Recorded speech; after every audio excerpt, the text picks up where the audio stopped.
A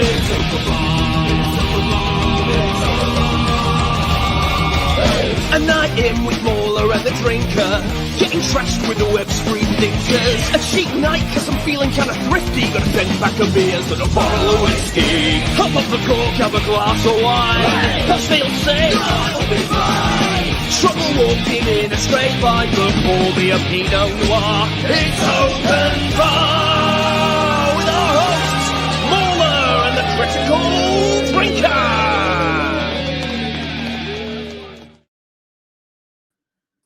Hello, everybody. Welcome. Hello there, one and all. Yeah. Well, I mean, we've set some kind of record. I think. What is this? We're 6 minutes late this time. I mean, it's getting better every time, really. Like, I always try to outdo myself with each open bar. Yeah, we got to keep it up because that's the thing. One day we'll actually be super late and we have to set it up, you know, it has to be foreshadowed. Yeah. That's what good writing is. Yeah, for sure. Well, you got to build the anticipation, haven't you? But well, welcome to this open bar. We're finally here, and my slight lateness and complete lack of organization is definitely not down to the fact that I just got back from the cinema watching the Minecraft movie. So, yeah, there was that. Yeah, well, not so much, but we can talk about that when the time comes. Yeah. Anyway, that also partly explains why I'm not able to do a recap of the year, which is what we normally do. Do you? Well, for the purposes of this, MauLer, can you tell us anything about the year 1937, since it's open bar 137? You know, tell us, MauLer, from your depths of your Cthulhu I'm knowledge. Just full of fun facts about 1937. The Golden Gate Bridge opened. You know, there was that the Hindenburg that happened. Yeah, I mean that's true. You know, George VI and Elizabeth were crowned. The first blood bank opened in the U.S. So okay, yeah. Are you googling it? No. You know what else? What? No. just completely off the top of your head. You know what movie came out in 1937 though? Ironically enough, Snow White. Well. Yes. How the turns beginning have of the end. Yeah, almost 100 years ago. There you go. Well, you know, give or take like a decade or so. But yeah, well, we since we don't have our lovely recap of the year, we're probably just gonna have to launch straight into the open bar, which means you don't have to listen to us pointlessly waffle on for a couple of minutes. So, you know, everyone's a winner from that, ultimately, I would say. Yeah. All right. Well, that being the case, let's bring in our guests, shall we? Please welcome to the bar. You might have heard of this guy. He is Nerdrotic, also Little Platoon, and Ering Underwood making her debut on the open bar. Welcome, guys. Hello. Thanks. Hello. It's a pleasure to have you all here. How are you doing this evening? Good. Nice. All right. Well, I was mentioning to MauLer there. I just got back from the cinema. I just went and saw the Minecraft movie. I don't even know is it out in the States yet? Can you guys even see it yet? Or yes, unfortunately. I was about to fucking say, do not tell me we get the Minecraft movie early and everything else late. Like, what's this about? Yeah, well, we've been gifted it. I mean, have you seen it, Gary? No, I'm going to see it actually after this show. Okay. Well, big date night with the wife. Wow. We're going to spoil it for you. Yeah. I mean, Aaron and I have seen it. I assume MauLer and Platoon have not witnessed it yet. I've seen the first 37 minutes, and I shall be returning to the cinema to watch the remaining part of the movie. That is dedication, man. Wow. Bless so your they got 2 cinema tickets out of you. They paused it just for you. The whole audience is sitting there like, no, you've got a show. They've paused it. They've left it there. I told them I might be a couple of hours, but I'll be back, and they were fine with that. Well, you told them to watch us, so they're in the theater watching us. What's up, everybody? Hey, everyone. Go get some popcorn. I do love the idea that we're getting broadcast on a cinema screen. That would be amazing. But yeah. Well, how about we talk about the first 37 minutes of the Minecraft movie then? So it's probably the best 37 minutes. Yeah, I mean, oh man, this film, it was kind of an interesting one. A whole bunch of the characters in this movie are completely pointless and have no reason for being there. But I don't know what's the best part of it. Probably Jason Momoa is probably the best part in that he's kind of funny, but like his character is all over the place. How do I even begin to describe this? So Jack Black is Minecraft Steve, and he was working a dead-end job, but he'd always dreamed of being a miner. Not the miner that you find in Hollywood casting couches or anything, but like an actual guy who excavates underground. And he eventually got to do it as an adult, and he found the orb that allows you to go from the Minecraft world into the real human world. And so he used it, went into the Minecraft world, became like this master builder, until he eventually got captured by the evil pig people that live in the Nether. And then he sent his dog into the real world with the orb to keep it safe from them so that they couldn't cross over into the overworld of Minecraft. So that's the stakes that are set up, right? The evil pig people, they want to get from the Nether world into the main Minecraft world so they can take over everything. And this orb is the only thing that stops it. Worth pointing out, just like almost all of that is the pre-credits exposition dump. Yes. And so, like, by the end of it, you're sitting there thinking, this is not a movie that's going to reward me for asking why, is it? Like, I probably shouldn't be trying to engage with any of this stuff, because the explanations given for, say, like, why he always dreamed of becoming a miner is because. And why does he find the magic orb that does all the shit that it does? Because. And why is there the other magic thing that if you combine it, it creates a portal, allows people to go from the real world to the other world and backwards together? Because. And so on and so on and so on. It's a little bit of a head fuck. Then you get Jason Momoa's character Garrett, who's like this 1980s video games protege who was awesome back in the day, and now he's just kind of a burnout. He's like a drifter. He's got like a retro arcade store, and he's framed as the main character. It's so weird with this film, right? Because he gets this big long introduction where you think like he's the protagonist, and then you find out he's kind of just like a guy who ends up accompanying them, and like the real protagonist is Henry. Is that his name? Yeah, the little kid, like, who's moved to this new town with his sister because their mom died and she really wanted them to move there, apparently. And his sister, I can't work out if she's like a teenager or in her 20s. Like the movie frames it a whole bunch of different ways. it doesn't make any sense. But they move there. They've got a house somehow, and there's a job set up for her, and she's like, managing the social media account for this big company that's like the only company in town. And then he ends up getting into a bunch of trouble at school because he's a dork, and he tries to build a rocket pack because he just likes to make stuff, I guess, and it blows up the factory that she works at. There's some stuff about all of that which, like, I wouldn't say I was pleasantly surprised by it, but it was better than having nothing, right? In the sense that the opening round of character introductions in the real world is presumably, and I've not seen how this all pays off yet, but to explain their core skills in the fictional world or in the Minecraft world. So you have like Jason Momoa's character is an ex-gamer who's obviously going to be quite good in that situation. The main kid has this creative imagination, which obviously is going to make him incredibly useful in that world. You'll see all those skills being used as they explore the Minecraft world. Again, not seen very much beyond them entering that world, so I fully expecting there not to be any meaningful payoffs at all, but they kind of tried to do some character work. Everyone has a dimension. Well, don't worry, because if you might be thinking that like Jason Momoa's skills as a gamer are going to translate into his ability to do stuff in the Minecraft world, that absolutely doesn't happen ever. There's never a moment where he jumps in as like, oh, I get this. This is where we need to do this and that and jump over here. Like, he doesn't do any of that. Like, he's confused. There's one bit early on when he messes things up because he thinks like a sheep is going to be a quest giver. Because he's like, it's an NPC, so it's going to give me a quest, and that's going to tell us where we need to go. And it's like he's talking to a sheep, and that's it. And the movie can't like quite decide if he's like some big muscle-bound meathead who's like super like strong and just like he's the muscle of the group, or a wimpy sort of dorky gamer dude who's just using that as a facade to mask his insecurities. And so like he's everything whenever the plot needs him to be. That's kind of all you get out of him. But I feel like there would almost be a more interesting story where he's the main character and he gets drawn into this.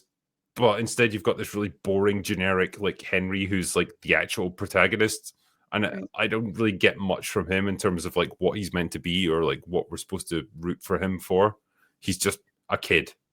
Well, and the worst thing about poor Henry is, while he does maybe a decent job acting, maybe, he's so overshadowed by Jack Black and Jason Momoa, and he shares almost all of his scenes in the game world with them, and they just blow him away. And it's like, it just felt not fair. Partway through, I'm just like, no, that's so sad. Because Momoa is quite funny, like just playing the over the top like 80s meathead kind of dude. Like that's what he's trying to portray. That's the persona he's going for. And he's kind of funny. That's why he dresses so stupidly. Like when he's got like the crazy pink leather jacket and stuff and the shades. Imagine wearing shades indoors. I can't picture that. But yeah. Embarrassing. Total asshole. Yeah, I'd never do it. But yeah, like that persona, he plays it quite well. It is kind of funny at times. Jack Black is just no, he's just annoying, and he's so over the top that like it's not even like chewing the scenery kind of over the top. It's almost like I've been asked to do this take one too many times, and I'm just going to take the piss out of the script by like screaming my lines into the microphone.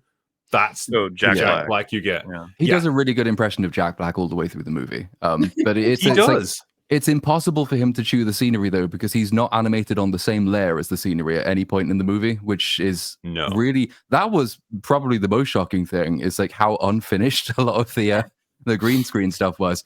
I couldn't work out if it was the bad quality of the screen in my definitely a cinema, or if it was just that the movie was not made properly. But like, you can just like look at bits where the characters are supposed to be in like the game world, and just zoom in on any one of their limbs, and you'll tend to find them clipping out of the scenery, which is just like, I wouldn't expect this from an actual video game, not even like a movie about a video game. It's just, it looked very cheap.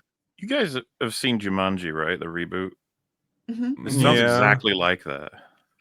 It's like the Mario movie as well. It's essentially it. It's like someone gets sucked from the real world. Right? They all made money.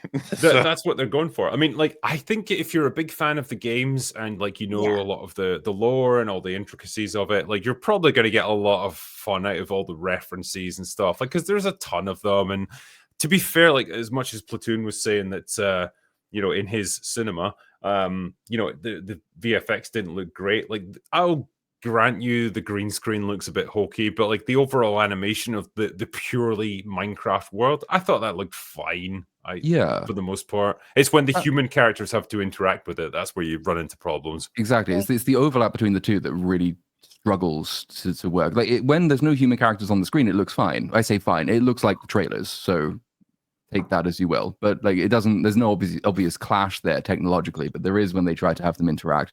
The Mario movie is the really interesting comparison, though, because obviously it is, again, incredibly successful, much loved IP, one of the most recognized brands in all of gaming and so in all of the world.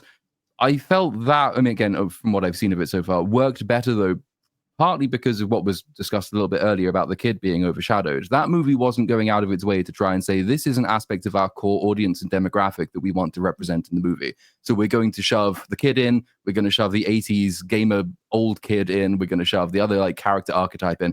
It actually was slightly more confident about telling a story with the characters it had created for its world, as opposed to we have to cram in archetypes whether they particularly work or not. Yeah, I mean, sorry. One of the things about this movie is that they're, like Drinker said earlier, there's some characters in here that don't have a purpose. Like his sister and the real estate agent. Like, what are they doing in the game world? They just get sucked in and then they don't really accomplish anything.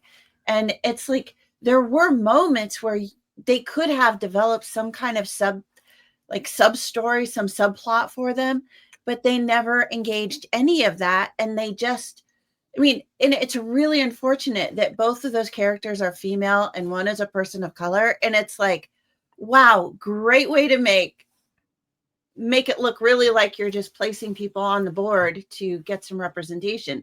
Give them something to do if you're going to put them in there. It would have been better without them, and they could have just cut 20 minutes. That 100%, because Natalie is like the actress who plays her. I can't remember her name, but like she's fine in what she does. But like I would, if you really wanted like the balance of male and female, fine. Like put her as the protagonist. Like replace Henry and put her in, because that would be fine.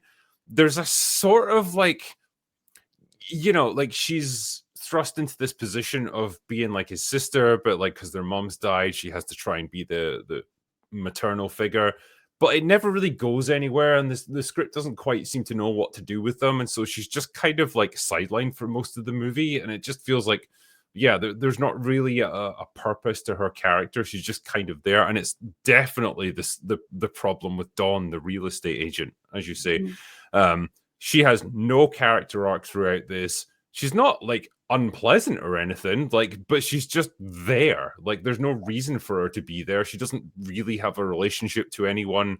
She doesn't know any of the characters. She's just sucked into this situation, and she's there.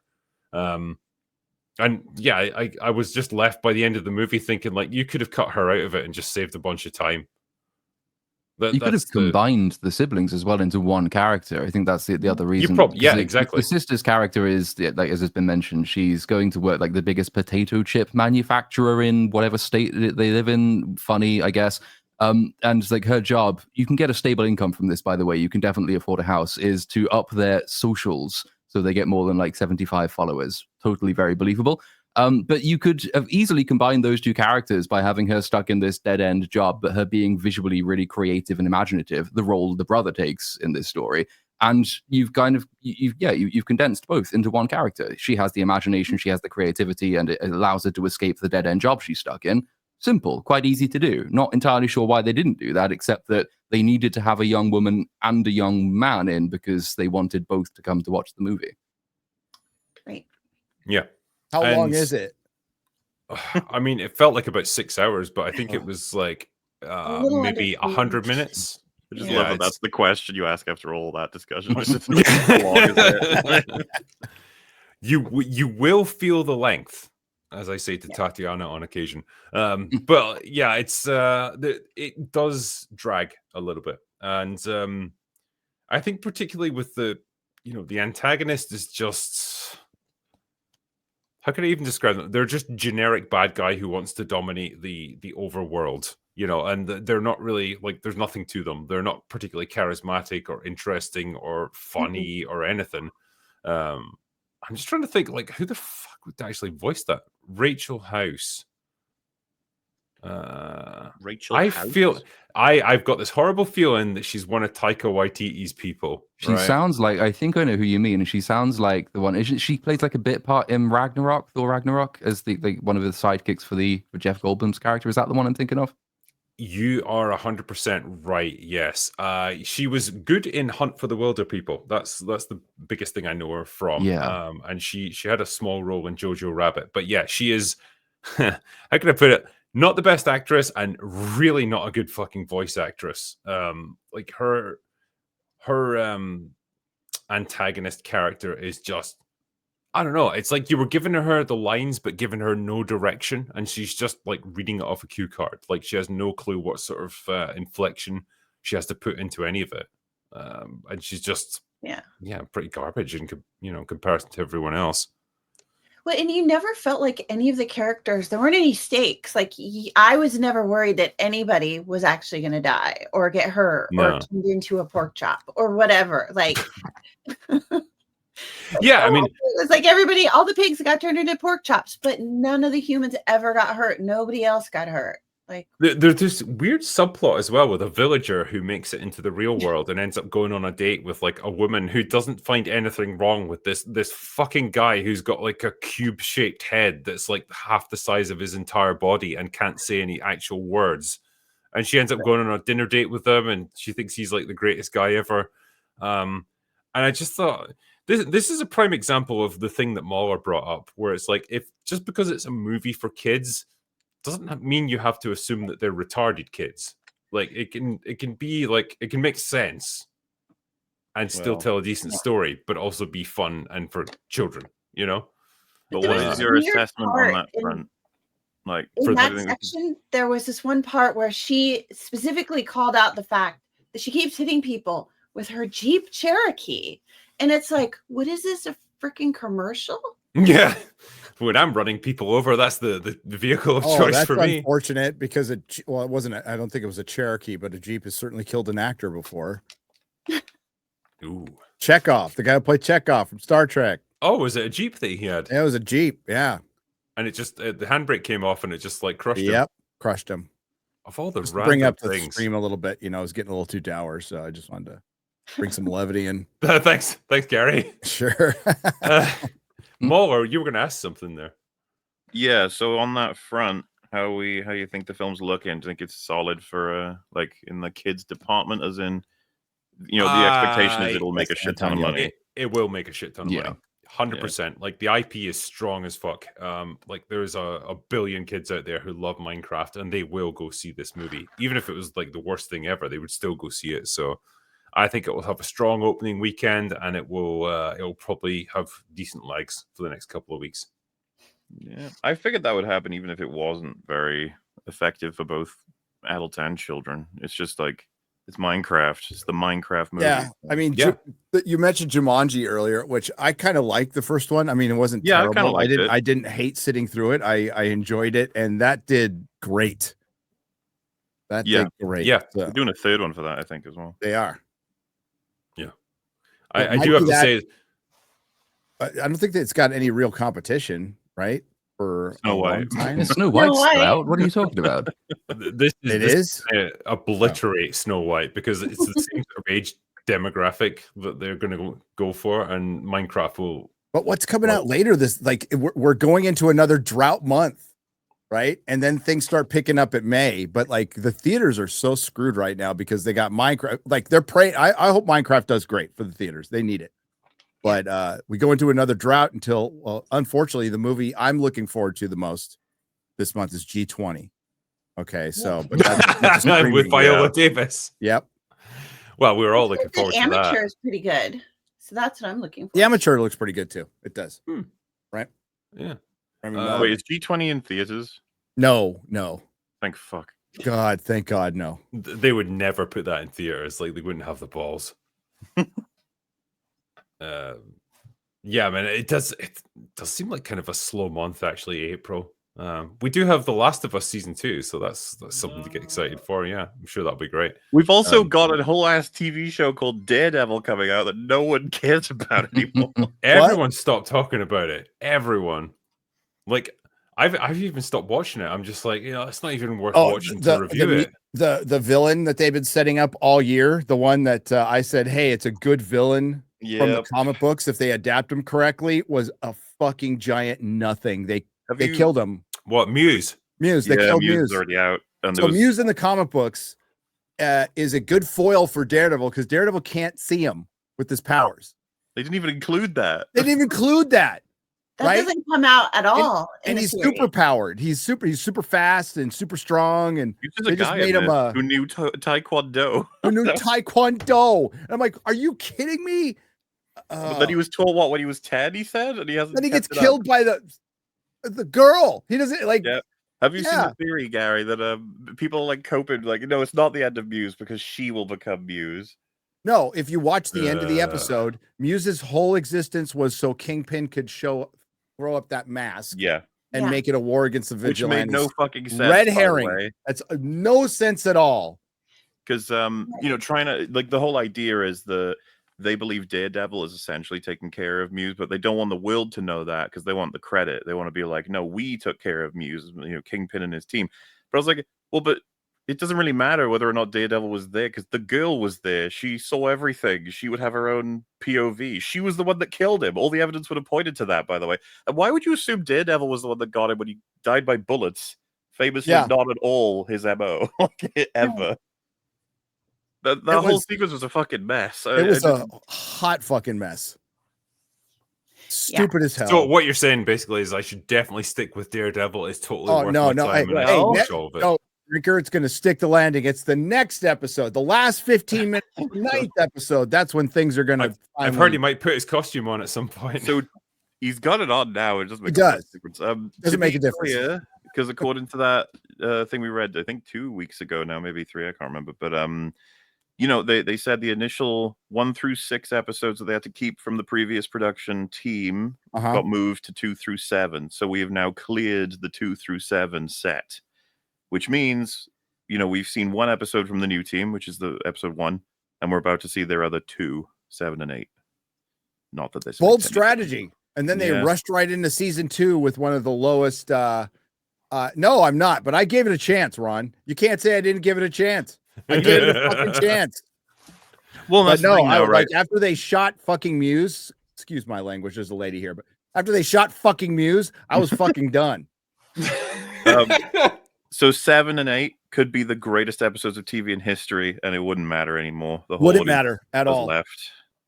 Well, that just seems to be Disney's MO, is like to build something up and then drop the ball and then maybe give it a good ending, but everybody's tuned out already because they're done. I think with Daredevil in particular, like the expectations were so high. Like we saw that first trailer, everyone started to get pumped up. Like Charlie Cox is back, John Bernthal's back, Vincent D'Onofrio's back. A lot of the creative team's back. They replaced the people that were just failing with the first adaptation of it. Man, it feels like they're getting their shit together. Like maybe they're taking this stuff seriously now. We're actually going to get a good follow-up to the Netflix series. And we saw the first couple of episodes, like, oh, okay, they've killed off Foggy, and like it doesn't feel like Matt Murdock anymore, and everyone feels a bit neutered and cucked. But we'll stick with it. Maybe it's building up to something good, like episodes 3, 4, 5. Like, still feels kind of boring, and I don't like it, but hopefully, and then you realize eventually it's not building up to anything. This is just crap. It's just more Disney crap. It's just all emotional, angsty, I don't know, garbagey fights. It's like it just doesn't connect with what you're hoping for, what they promised in all those promos. I have a term for it, MauLer. Navel gazing. Apparently, yes. Oh, so true. Poorly aged things right there. There's just essays to be written about all the ways they've done everything wrong, but seriously, Cuckpit is probably the worst part of it for me. I can't stand his scenes. Everyone telling him how to do his job is so fucking frustrating. And there are all these characters that I've never met before who think, what's with replacement Wesley? I'm so done with this random British guy. He's a character from the comics who's nothing like, so it's an original creation that they just slapped a character name on. Means nothing. Yeah, he's Dime Store Wesley. Timu, is that what it's called? Timo. What's the cheap fucking Amazon that is Timu Wesley. Okay. Tubi. It's Tubi, Fubo, Timu. What the fuck? I don't know. It's the scenes with Kingpin and Vanessa where they have to go to marriage counseling, and she's just sitting there talking about the guy that she fucked, and it's like, okay, I get where it's building up to because you eventually see that he's got this guy prisoner and stuff. But like again, when he's having to sit through that and you're having to watch him go through these experiences, it's like, dude, like the Kingpin in the comics, 99% of the time is in complete control of everything. Yep. Absolute fucking everything. And he's this giant, hulking, menacing, scary dude, supposedly just a regular human who scares the shit out of superheroes and can beat up superheroes. And like, we've put him back to before Daredevil season 1 now. Like it's ridiculous. And I thought it was going to go somewhere. It didn't. The competitive thing about him in the Netflix show is that he's always in complete control and at the forefront of events, even when he's, say, locked in prison or he's technically behind the scenes. He's still absolutely in control. Season 1's almost unbeatable on that front with the whole, like, there's this guy everyone knows is behind everything, but they're terrified to even say his name. It's like, that was such a good build-up and payoff to the introduction of Kingpin. But yeah, at this point, it's every scene is, I want to do something. And then someone goes, you can't do that, Mr. Kingpin, because of this reason. He's like, oh, I didn't know about that. Oh. Yeah, or he's going to get mad and smash somebody's head in. That's not what Kingpin does. Okay, yes, he'll cut off somebody's head once in a while, sure, but no, he's in control. He rules by fear, and he's competent. He's very intelligent and competent. The word Flanderized should come up more and more with the more you watch that show. It's like they only remember certain pieces of the characters that they haven't brought along everything else. And yeah, watching it is just frustrating. It's like, oh god, what a fucking bad attempt. And season 2, everyone's already posting the behind the scenes and set photos, like, oh, how excited! yeah. It's like, guys, the show is on. Whoopsie Like, doopsie. it's right We leaked now. some photos from season 2. This'll be better. the- Just wait. Exactly. To me, it's like the one of the best representations of how far we've gotten in this era, that people are excited for what's coming next while it is playing. They're like, hey, this is whatever, but look what else we've got. It's like, what are you doing? Marvel movies should just be trailers for other Marvel movies, for upcoming Marvel Exactly. movies. There's no That's what they point should in be. actually doing stories anymore. Just the potential of stories. That's Yep. all it should ever be. Well, can't you just get excited by the cast that's going to be in the movie? Like, Avengers Doomsday. They've got like Oh. 5,000 people that are going to be in Simu that film. Honestly, who's not in I'm that going to be movie? in that film. Like this. It's I not any. didn't get asked. for something. Even the that was like a trailer's not any special thing. scenes. Well, Sorry, you've got to know the right people. I was going to say the trailer for this film is not going to be any scenes. It's just going to be the words. Imagine the kinds of films that could happen with this cast. But that happens even with the cast Wow. itself. So like you saw that all of the thousands and thousands and thousands of chairs, and it's like, well, that just looks unwieldy. But then immediately the conversation turns to, and they haven't even finished announcing them yet. There could be other people in the movie as well. Could be more chairs. No, there No, There are. is. They There's filmed another- more chairs. They 100% Another row filmed of more chairs. chairs. Yes. Aren't you excited for the chairs and the names that are going to be on them? Like Hugh Clap, Jackman, Steels. Ryan Reynolds, Yeah. Hugh Kwan, Owen Wilson. They filmed all 4 of those chairs. Yeah. So they're just waiting for him to sign on the dotted line. The thing is, That'll make it better. we fucking knew if you're going to have the X-Men in there, of course Hugh Jackman's going to be there. And of course Ryan Reynolds is going to be there because he'll never pass up an opportunity to play Deadpool in anything ever. Let's just The hate it. question That's is, what he does does. it travel? Well, and he went from having to, fight hard to get Deadpool in to now being they're desperate for him to be in because Mhm. you'll bring him money. It's like you're the only film that's like made us money in the past several years. So please do Maybe the more of that. drawback is he wants his wife in the movie. Yeah. Maybe she can own a flower store. Maybe, Yeah. and maybe she could become executive producer and write the film. I don't know. Yeah. Jesus. Mhm. It's, Sounds like Mm. a Two nightmare. Wait, Gary, those last 2 episodes, are they coming out together for Daredevil or are they weekly? Weekly, as far as I think they're weekly. No, I don't know. I That's honestly don't know. 2 double releases now. I was just curious if they do it for the end. is it even worth me watching it at this point? Like, would you No. recommend that it's No. even worth me to I'd watch wait it to till review it? I'm gonna stick with it because I'm an idiot. But I will also because I am also Yeah. an idiot. I am a massive idiot. But I'll let you know when it's done. Maybe you just need to watch the Frank Castle scene in episode 4 and That'll the Frank about do it. Castle scene in episodes at the end of episode 9. Well, yeah, I 'cause mean, we're getting Episode 4 Karen just, back like, with episode 7 and 8. 4 destroyed my ability to buy into this show when when Matt Murdock is just having to sit there and listen to this fucking idiot talk Mhm. about like, oh, it's so unfair that society keeps me down. I should just be able to steal the things that I want.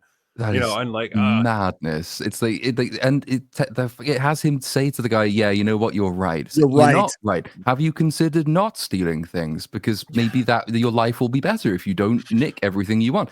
I just want something that tastes good. Okay, well done. That's a very childish attitude. I want doesn't get. Go earn some money. But Yeah, it's like you the think most just welcome because you to want Earth. something, you're entitled to take it like that. But you're taking it from someone who also wants stuff, and It's if not you his take fault. stuff from him, It was society. yeah, Society made him steal all that stuff. Society's got this weird thing going on where it's like if you commit crimes, then you're kind of stigmatized. It's weird. Dude, Like, when he- why when do he they said keep he, doing that to us? But he said he missed out on like his benefits. It's like, why? Because I was imprisoned. Why? Because I stole. Hmm. Like, how is this It's like- not your fault? Like, what? But Yeah, it's not his it's fault, kinda you see, that because person like where the it's just like- excuse that's given is they spend, is it like 5 times more locking Yes. me up than they spend on feeding me? In other words, like that they spend more putting me in prison than they spend on my social security benefits that I lost because I was in prison. It's like you've kind of missed the point of that, which is that by the time you have that established a criminal record, locking you up is about protecting other people. Other people. That's Well, what the also- money's being spent on. Also, it's a fucking punishment for the crimes that you have committed. Like, we lock you up in a place where you can't leave because it's unpleasant, and that is a punishment for you committing crimes. No, they Like, covered and that. then Remember when you're she like, said- you think to yourself, I don't want to end up in that place where I can't leave from again. I'm going to not commit crimes in future. That's the whole Remember, point Drake, of it. they had fucking Matt Murdock say that doesn't work. Yeah, deterrence is a totally discredited Absolutely. legal philosophy, says Matt Murdock. Fuck I almost you, flipped show. my fucking lid. Watch that. I was like, so why the fuck are you a lawyer, you piece of shit? Like, why would you do any of this? You don't believe in any of it. What the hell? Yeah, it's bullshit. And like that's the point where the show where I was like, I don't know if I want to watch any more of this, if this is the direction it's going to go, because it's just going to tarnish whatever respect I still have for Daredevil as a character, that he's now part of this. Well, I'll tell you what, like, it might not be the direction it goes. It might be that it gets to a better place by the time we hit season 2 or the end of this season. But this is a huge stain. Like, it's... Well, it ain't coming aside off from the easy. ones they had already, you know, that with the Walk of Shame and Oh and yeah. two That was shows, his that was his humiliation ritual that he had to go through to yeah. get the rest of this done. Even if it gets better, then it'll be an Andor situation, but like order of magnitudes worse, where some people will watch it and like it, but most people will not give a damn because we're in apathy right now. So we're in like some people were mentioning, yes, this month Andor season 2 is coming out. No one's gonna care. I will. As I'm somebody sure, like, as we somebody will trying care, to be but, like- hopeful for Daredevil, don't get your hopes up. Okay, just don't. Yeah. Just don't do it. Don't be a sweet summer Our- child like me. Our Okay. sequel TV show series in the last like 2 years have been a fucking mess, like complete disasters. Except Smiling Friends. Yeah. Maybe something else. Arcane season Cobra 2. Kai. Like, Cobra Kai. You know, that was you guys I like liked that. Cobra Kai. I like yeah, Cobra there you go. Kai. I like Cobra That Kai. was I'll fun. defend that. Hell That's what yeah. I'm saying. That's I'll an defend that to the exception. death. That was a great ending. We Yeah. got some Yep. exceptions, you know, they exist. Cobra One Kai was thing totally Johnny's story. It you was. know? It was, and like I'm glad they brought it back to him because man, he'd been sidelined in recent seasons. Yeah. So I'm glad it finally ended with him. was Ironically, when I was at the Minecraft movie today at the cinema, and I went to an actual real cinema, there was a trailer for the Karate Kid movie that had Ralph Oh, yeah. Macchio and Jackie Chan in it, and I just thought, why are we doing this? Who cares? It's Johnny Lawrence. Yeah, without Johnny Lawrence, it's like, what's the point? Like, he was Yeah. the draw of Cobra Kai, and that he's the guy who brought all this back. Like Johnny these had guys. such an arc. Yep. He started out hard, he went up and down, and when he ended at the end there, I mean, he really, really changed as a person, and he got that good thing at the end, that happy ending. Like we Got don't a see family. that anymore. He got his family and he got his redemption that he'd Yeah. been looking for throughout the entire show. And it was some of it was just down to, and I think it's great as well that Daniel had talked to him about like Rocky, you know, comparing the Rocky movies, and it's like the original is my favorite because although Rocky doesn't win his fight, he wins ultimately wins. because he gets the woman of his dreams and you know he goes the distance.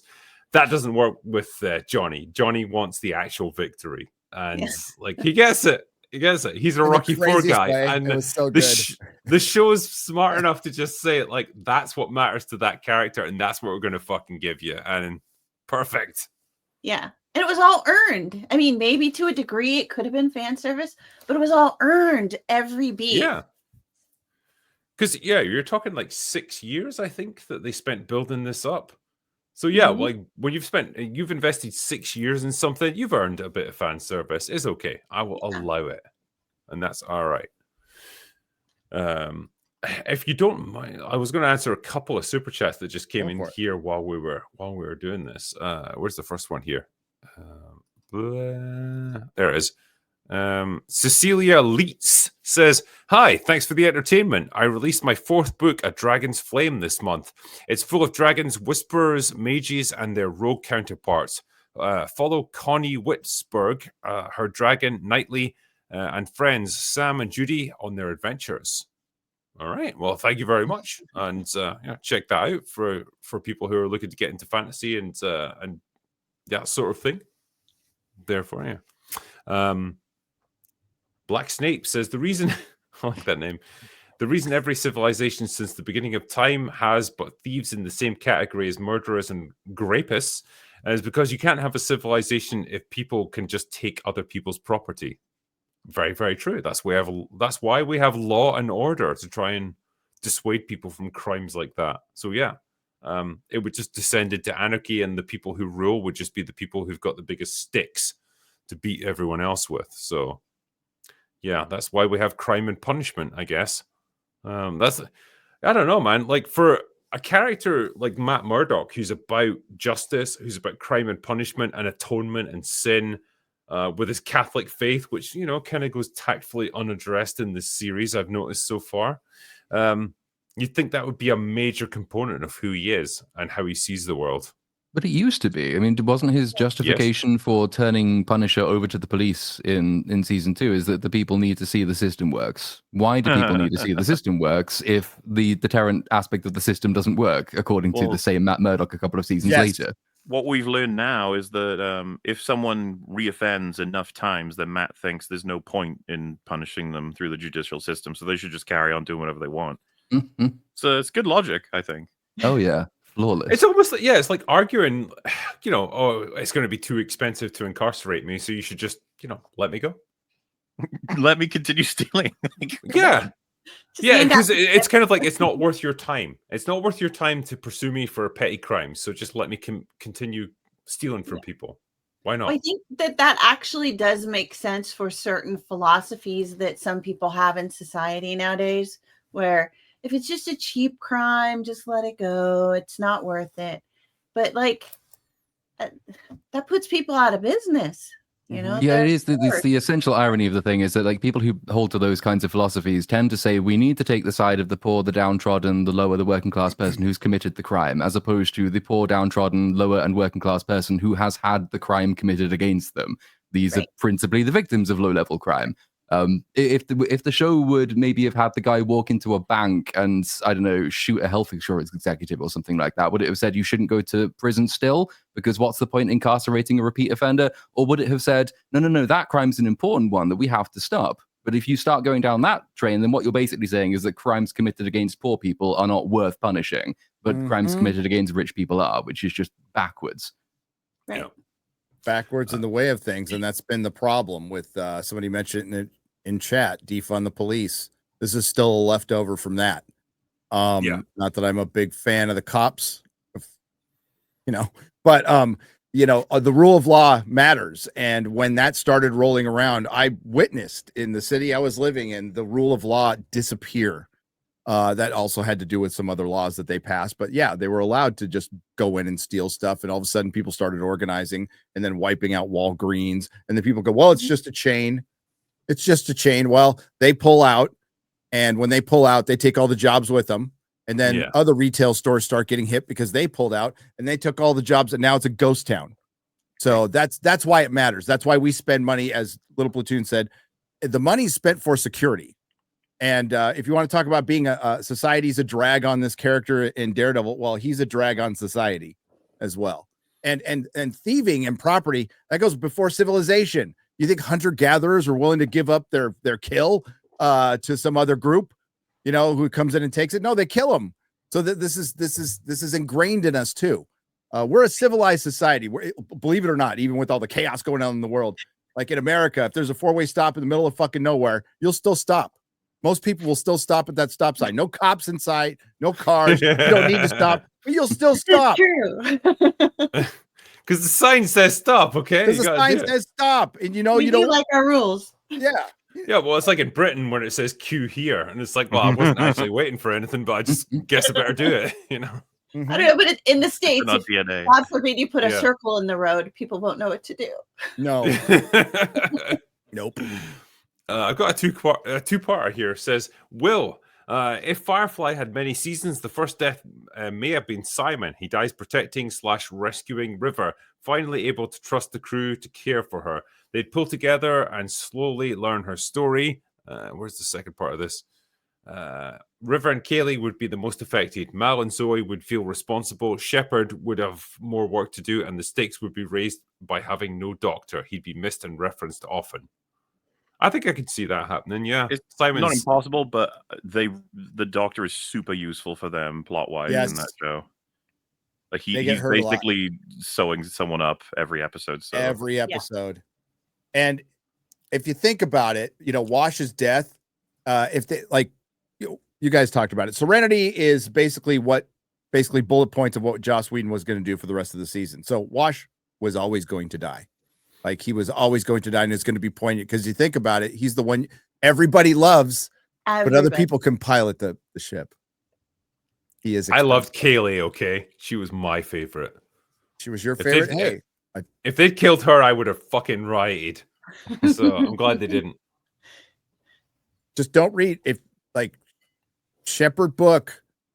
One of my favorite characters is the mystery. Don't read the comics that explain his backstory because it's terrible, Okay.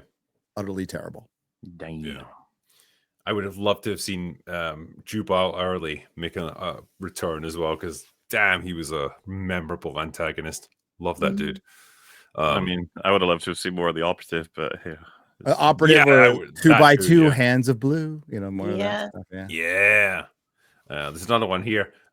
Jason says, Drinker, would love to hear what you've learned and what feedback was most helpful after working on Rogue Elements. Well, it's funny you should say that because I made an entire video about that, which you can find on the Kickstarter page for Trial by Fire. And I'll make it public for everyone else to see as well on my second channel in like a week or so. But yeah. How do you plan to improve your future films? By the way, just made a contribution. Hope that you and MauLer crush it. Well, thank you, man. I appreciate the donation. And yeah, we're currently sitting, and sorry, this is in pounds, by the way, so I know you Americans won't understand this, but so we set our Kickstarter goal at £200,000. It's currently sitting at 171,700. So yeah, we're almost there. I think we've got like another 28,000 to go, and then we've Something reached our like funding goal. Yeah, so you know, if people are watching this and you're inclined to contribute towards the Kickstarter, it's there. The link is in the description, and you've got the chance to see short films by MauLer, by myself, and by a lucky subscriber who gets their script chosen, and they're going to get their idea turned into a short film. So that's what we're planning to do. We want a little mix of everything right now. So anyway, Awesome. yeah, well, it's a bit of fun, you know, and this is what we want to try and do. We want to democratize film production a little bit. So the Kickstarter backers, they get to vote on the scripts that they think are most promising, the ones that they want to see, and the winner gets made into a film. So there it is. That's our idea. Go get it. Yeah. I suppose statistically speaking, a lot of people would never even have heard this is happening just because that's how it goes with the audiences. So there you Yes. go. So I don't yeah, know if they're that's putting it on screen so they can see it, but it's happening.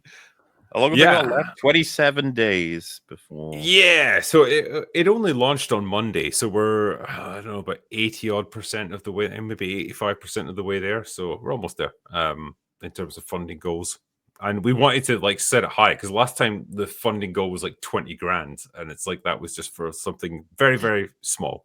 We now wanted to be realistic about what it's actually going to take to get 3 short films made to a reasonably professional standard. So we set it 10 times the budget of last time, and we're almost there within the first few days. So that is nice. So thank you everyone that's contributed. I feel the need to dispel the rumors. A lot of people think like, oh, so he's making a short film. MauLer's will be 10 years long. No, I won't. The long man has to make a short film. It's his ultimate challenge. Yeah, it's going to be difficult to pull off such a short endeavor, but I got to do it. I got to do it. It's the rules. I've seen the script and it's pretty damn good. So yeah, and we've got some damn good actors attached to it as well. So fuck yeah, dude. That is also fucking cool. I have a question about Minecraft. Yes. Did you see Superman footage before it? No. No. There was no trailer for Superman before this. It might be just is it an IMAX? Maybe it's just IMAX. It's supposed to be before. Oh yeah, isn't that like supposed to be a 5-minute special thing? Yeah, they showed it at CinemaCon, and Chris and Ing the Merciless reacted to it from Film Threat. They said it was fine. It's the first 5 minutes of the movie. So it's similar to what they did with the Dark Knight Rises and the Dark Knight and other films too. But I don't know if nobody seems to remember that they showed like the beginning of the Dark Knight before I Am Legend. Well, it's the only reason I went to see that damn movie, which I hated, by the way. Because I Am Legend. I hated the movie because I love the book. I truly love the book. So good. Just before I move on as well, there's a question here from Derek. Says, I thought Adolescence was excellent with powerful performances and revolutionary techniques. It saddens me that it's been turned into a battleground for the culture war. I'm kind of inclined to agree on this one, actually, because I've watched it, and I think as a piece of performance, it's pretty incredible. Like, each episode is done as a single take, so it's an hour long, and they are pretty complex from a filmmaking point of view. You're probably dealing with dozens, if not hundreds, of extras, main characters, actors who have to remember dozens upon dozens of lines of dialogue and deliver it all perfectly. And it's all done in these like seamless takes, and there's no trickery, there's no CGI or anything like that to hide like transitions. It's all done as one take. And I think it's tells a pretty good emotional story, but I hate what's been done to it. I hate that it's been turned into this cudgel to beat people over the head with. I'd agree with all of that, but I mean, I think I would add to it that if as the creator of a work of art, you want your work to be treated as a work of art for art's sake, what you don't then go and do is take that movie to the prime minister of a country and say, hey, we want to enact massive social change based on the situation we've depicted here, based on no comparable case studies at all. No and data. then what you really want to be doing is shutting down anybody who tries to jump on the bandwagon about the work of art you've created, because you are very insistent that what you've created is a work of art, not a work of propaganda. But the minute you start taking it to politicians and saying, hey, pass laws, and the minute you start going to the Houses of Parliament or listening to MPs and giving them talks and saying, yes, we want it shown in schools because we need to solve the problem we're depicting, which is a real problem, that is when you, as the creator of the work of art, have turned it into a battleground for the culture war. People reacting to it based on what you've done with it are not turning it into a battleground. You've done that yourself. I think it's a brilliantly crafted work of art, and I wish it had stayed that way, but it hasn't. And it's partly the creator's fault that it hasn't. I think so. Like, is some of that just down to them wanting to get the maximum amount of exposure they can for this? And so, like, we'll just take any avenue that allows us to get more people to see it. Yep. Unfortunately, it has real world effects on singling out young men. Well, I just think as well, like, with no data behind it.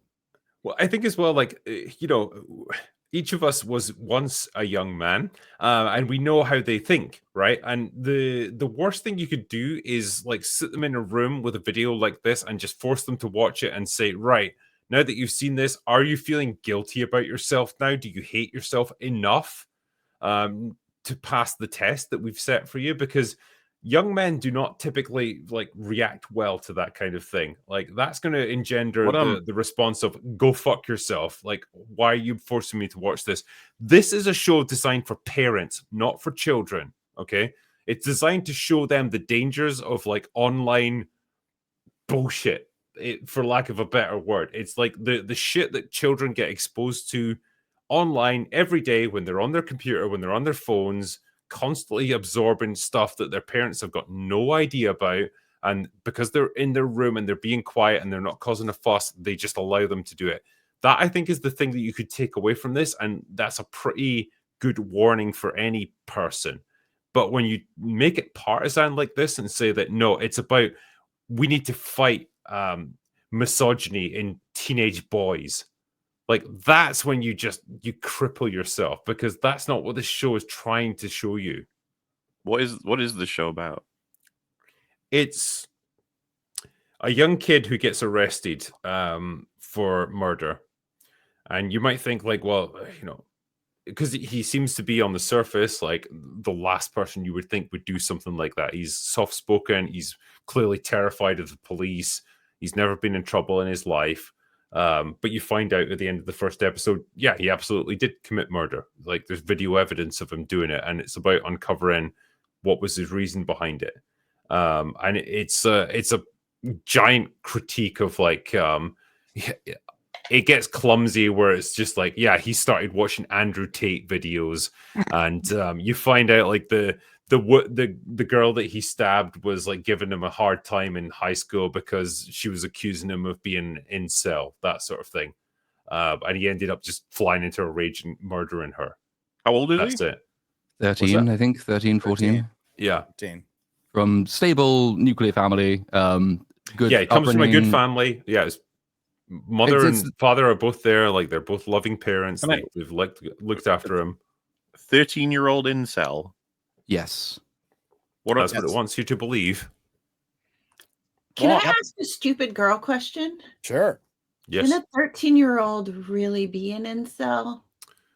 That just seems I vague. mean, if He can be you know called how one. modern high school students behave, then yes, they can. Unfortunately, I mean, in a technical term, it is true because they want to really get laid. But they're Well, just that's true. 13. They don't know how. yeah. And it's a little early, but It was This actually is- my high school had a creche in it, which was nominally for the kids of the teachers, but the joke was that it was for the kids of the kids. Yeah. because it wasn't unknown to happen, for example. But like, Yeah. it starts becoming unbelievable when you because it's not so much that he is one, it's that he's called one. So that you get this sort of toxic blend of bullying, social ostracization, and evil online influencers who tell young men that the fact they have terrible life prospects is a bad thing. And this will turn any young boy, no matter what his background, into a potential knife-wielding, misogynistic stabber, which is far-fetched, to say the least of it, which is one of the many reasons the directors and the creators have given many interviews, and they've been asked, who did you base it on? And they've given a huge number of examples of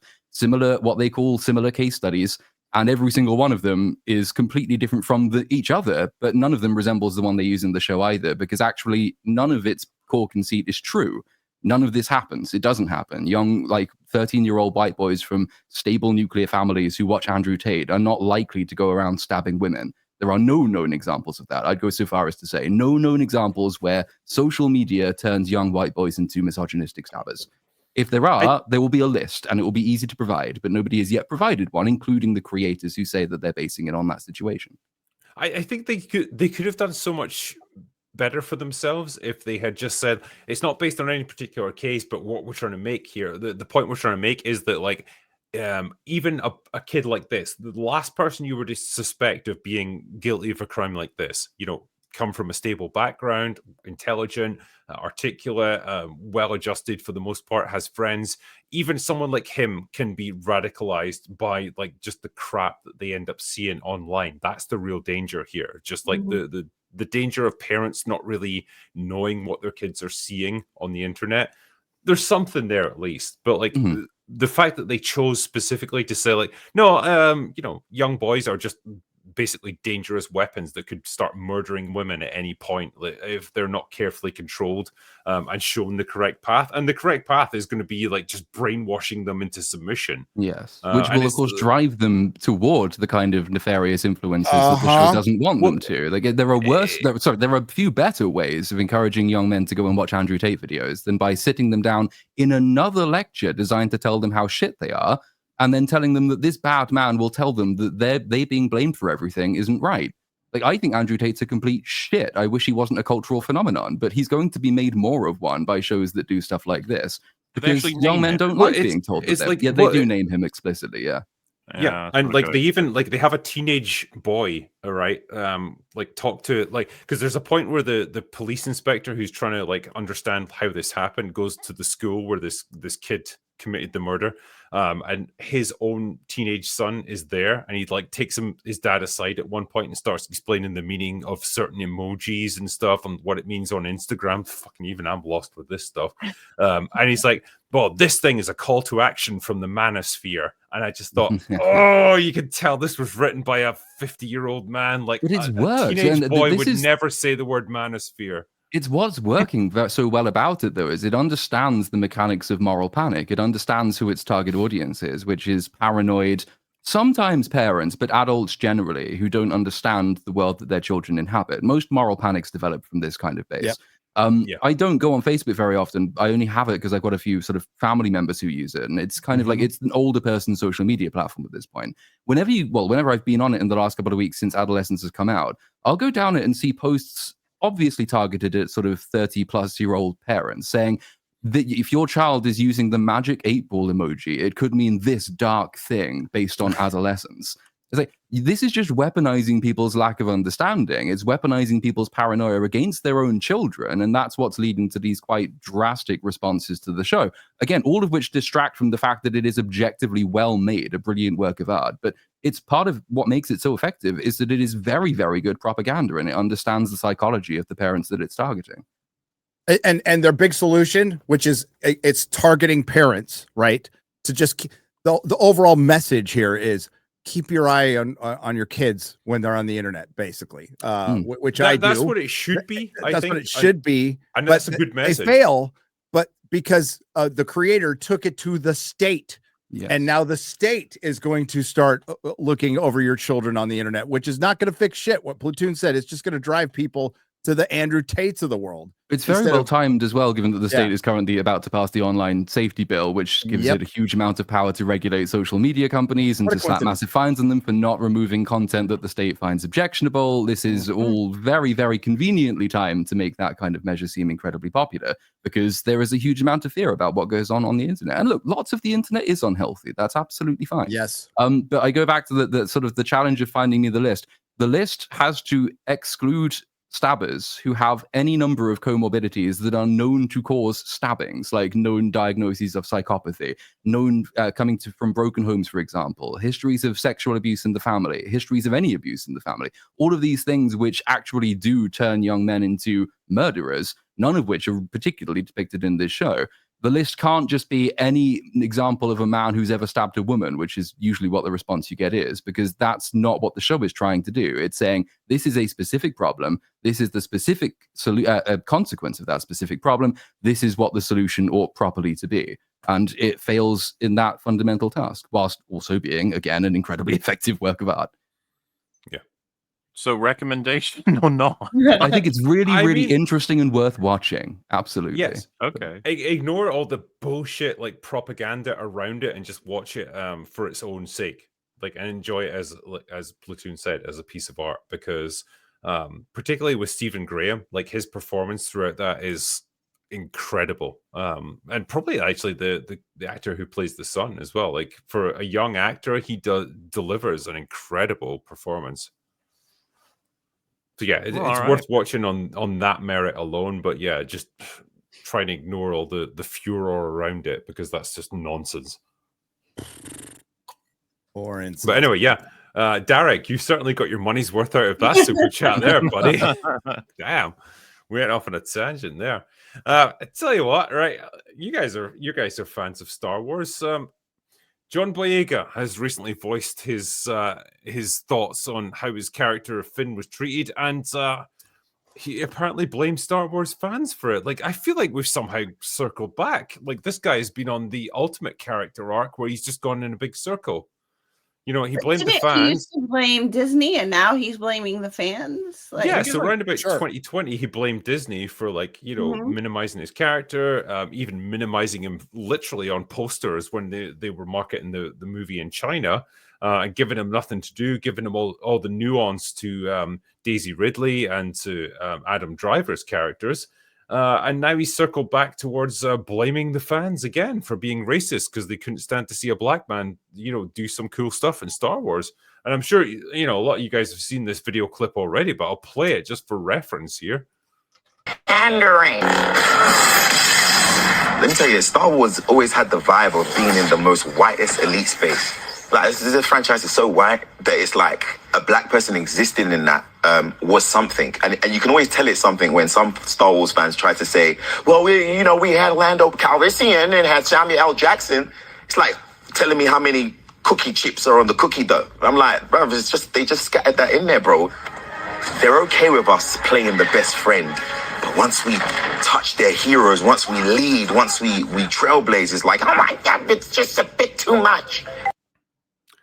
Oh, John. Give me one example. Yep. Everyone would have been super fucking happy if he'd been the main character of the sequel trilogy. He had the most interesting character. That was like the most common take that everybody had. So yep. I mean, never came to a fruition. By the way, horrible analogy. Okay, fucking chocolate chip cookies are great because the chocolate are sprinkled pretty equally amongst the fucking dough. If it's just chocolate, then it's a fucking candy bar. It's not a cookie. Okay. Well, you're shitty American candy bars that taste like vomit.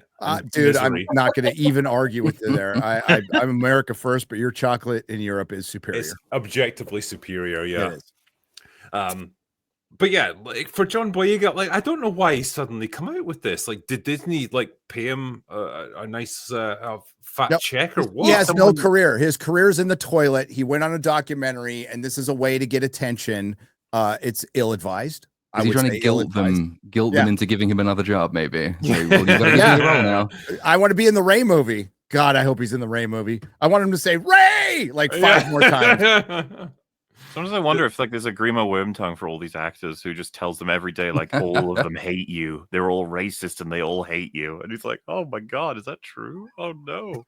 I was kind of looking up his career post Star Wars, and so he's done 4 movies. He did The Naked Singularity, you know, that classic that we've all heard of. Oh yeah, watched it. Yeah, seen it 3 times. Breaking. He was also in The Woman King, like I've heard of that. cinema. And they cloned Tyrone. That was in 2023, and that was his last movie role. And it's now 2025. Just So in case Ray you guys Fisher don't- and John Boyega are on a similar career path. Really yeah. dried up a bit. So yeah, maybe he is kind of like, I don't know, get me back in Star Wars. I don't know. I'll do, it's the Daisy Ridley effect, where it's like, fuck it, I'll take a $10 million paycheck to be in this garbage movie. Fine. You saying The Cleaner didn't make $1 billion? I don't think it did, funnily enough. No. Not even $1 billion pennies. I like this Still be one. a lot. Acid Hot Pocket. John's finally ready to be Disney Plus. Yes, he was in Pacific Yeah. Rim 2. Oh yeah, Pacific Rim 2. Sucked. Yeah, it really did. Was he Idra's Elbow's son? Yeah. in that? Yes. Yeah.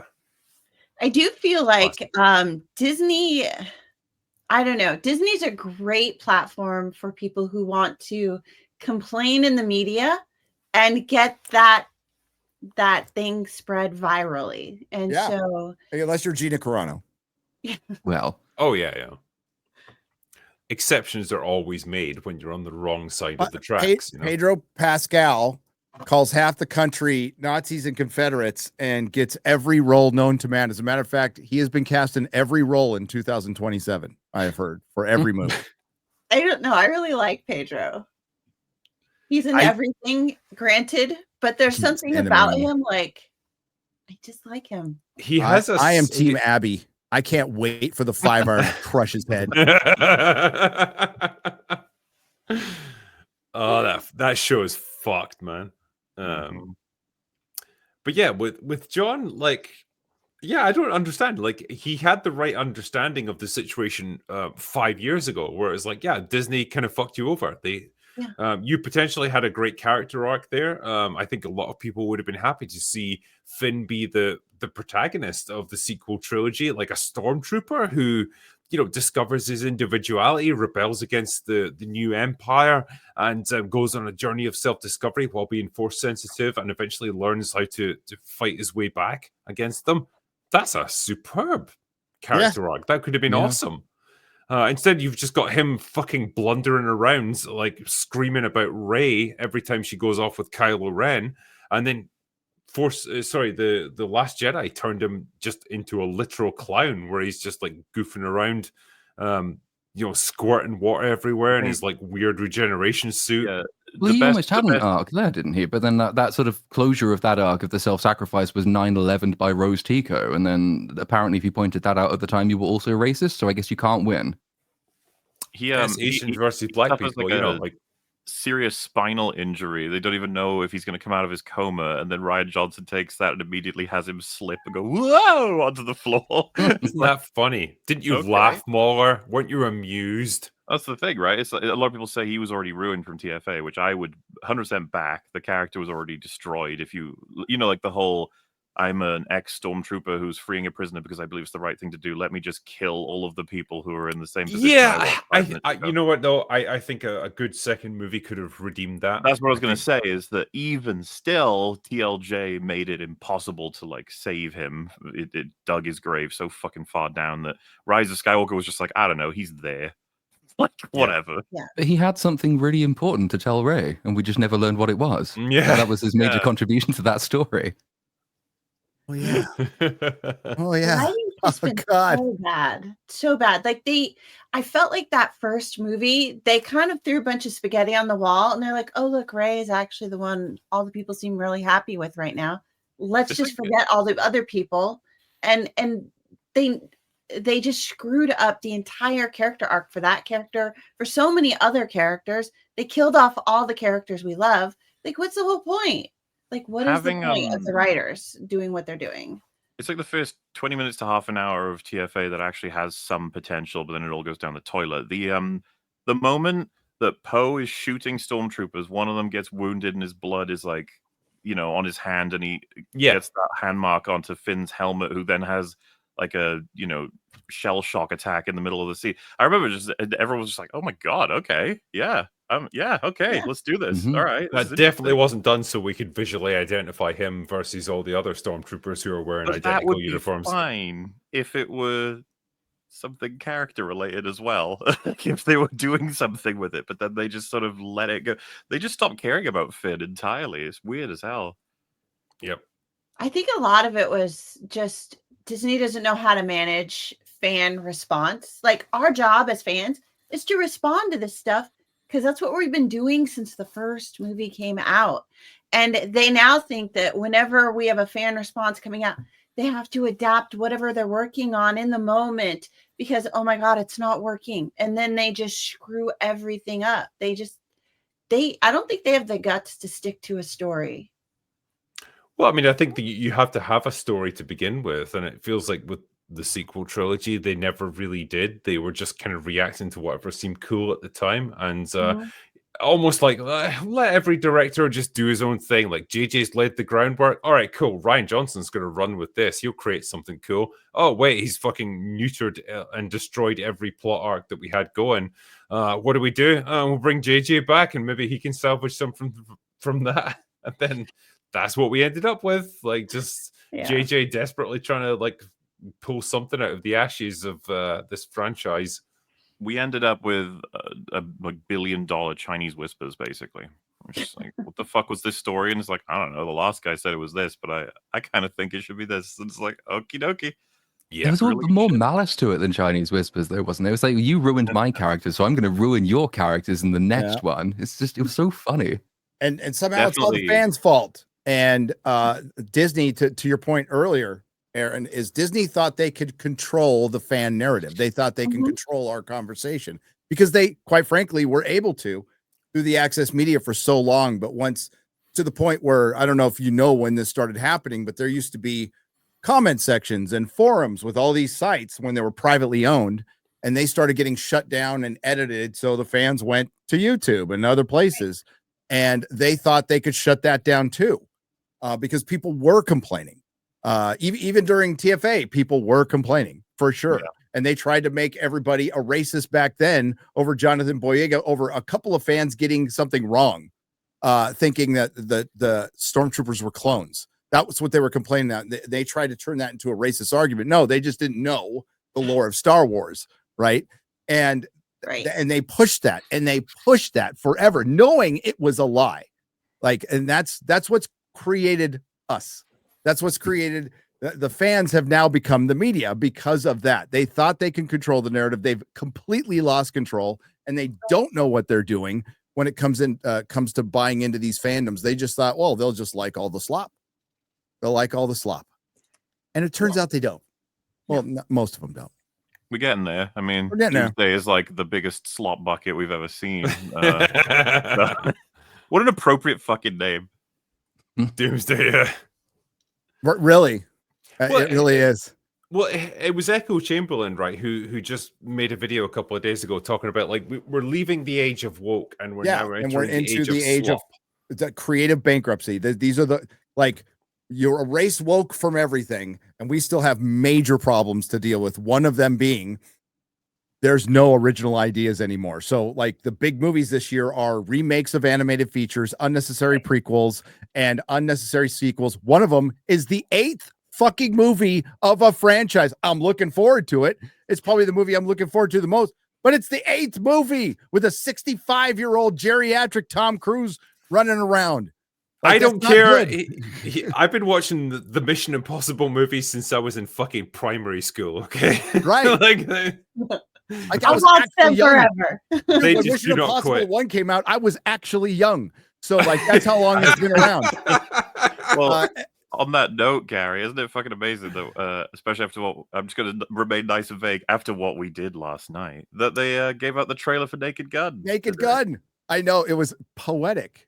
It's kind of poetry. It like It's like it rhymes. enormous. It is. coincidence, but No, but yeah, like that's where we're at now, and it's like that's the news. And what they're not doing is we're not getting huge hits that are from like A24 is out there, but that's still a studio. We're not getting independent. The minor leagues is dead in Hollywood, and we're not getting any original. That's why Mickey 17 was one of the biggest bummers, because I love fucking movie. weird sci-fi. I absolutely love it in the vein of of Gilliam, and it was just such a piece of shit. And it's like it's over. They can't make anything original, and that's going to discourage them from doing it forever. By the way, that movie. Look at the their Electric fault. State. Same deal. Yes. Same deal. It's Same based deal. based on a graphic novel. So apparently the graphic novel is really fucking It's good. really good. Haunting Really sort of images of the post-apocalyptic world. The actual movie though, absolute garbage.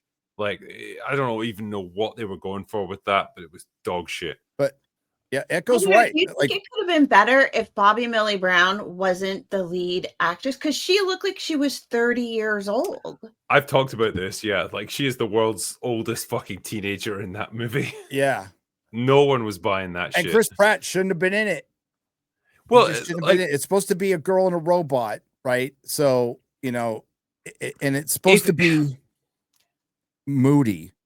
And yeah, if you have to have a male lead in it, then you have to have someone who's a comparable age to the female lead, right? Yep. So they can have a romantic relationship. Millie Bobby Brown is like 21 or something. Chris Pratt is like 45. And so like, okay, they can't have a romantic relationship because that's creepy and weird. So like, what do they have? Paternal relationship? No, because he's Nope. like just a gigantic child.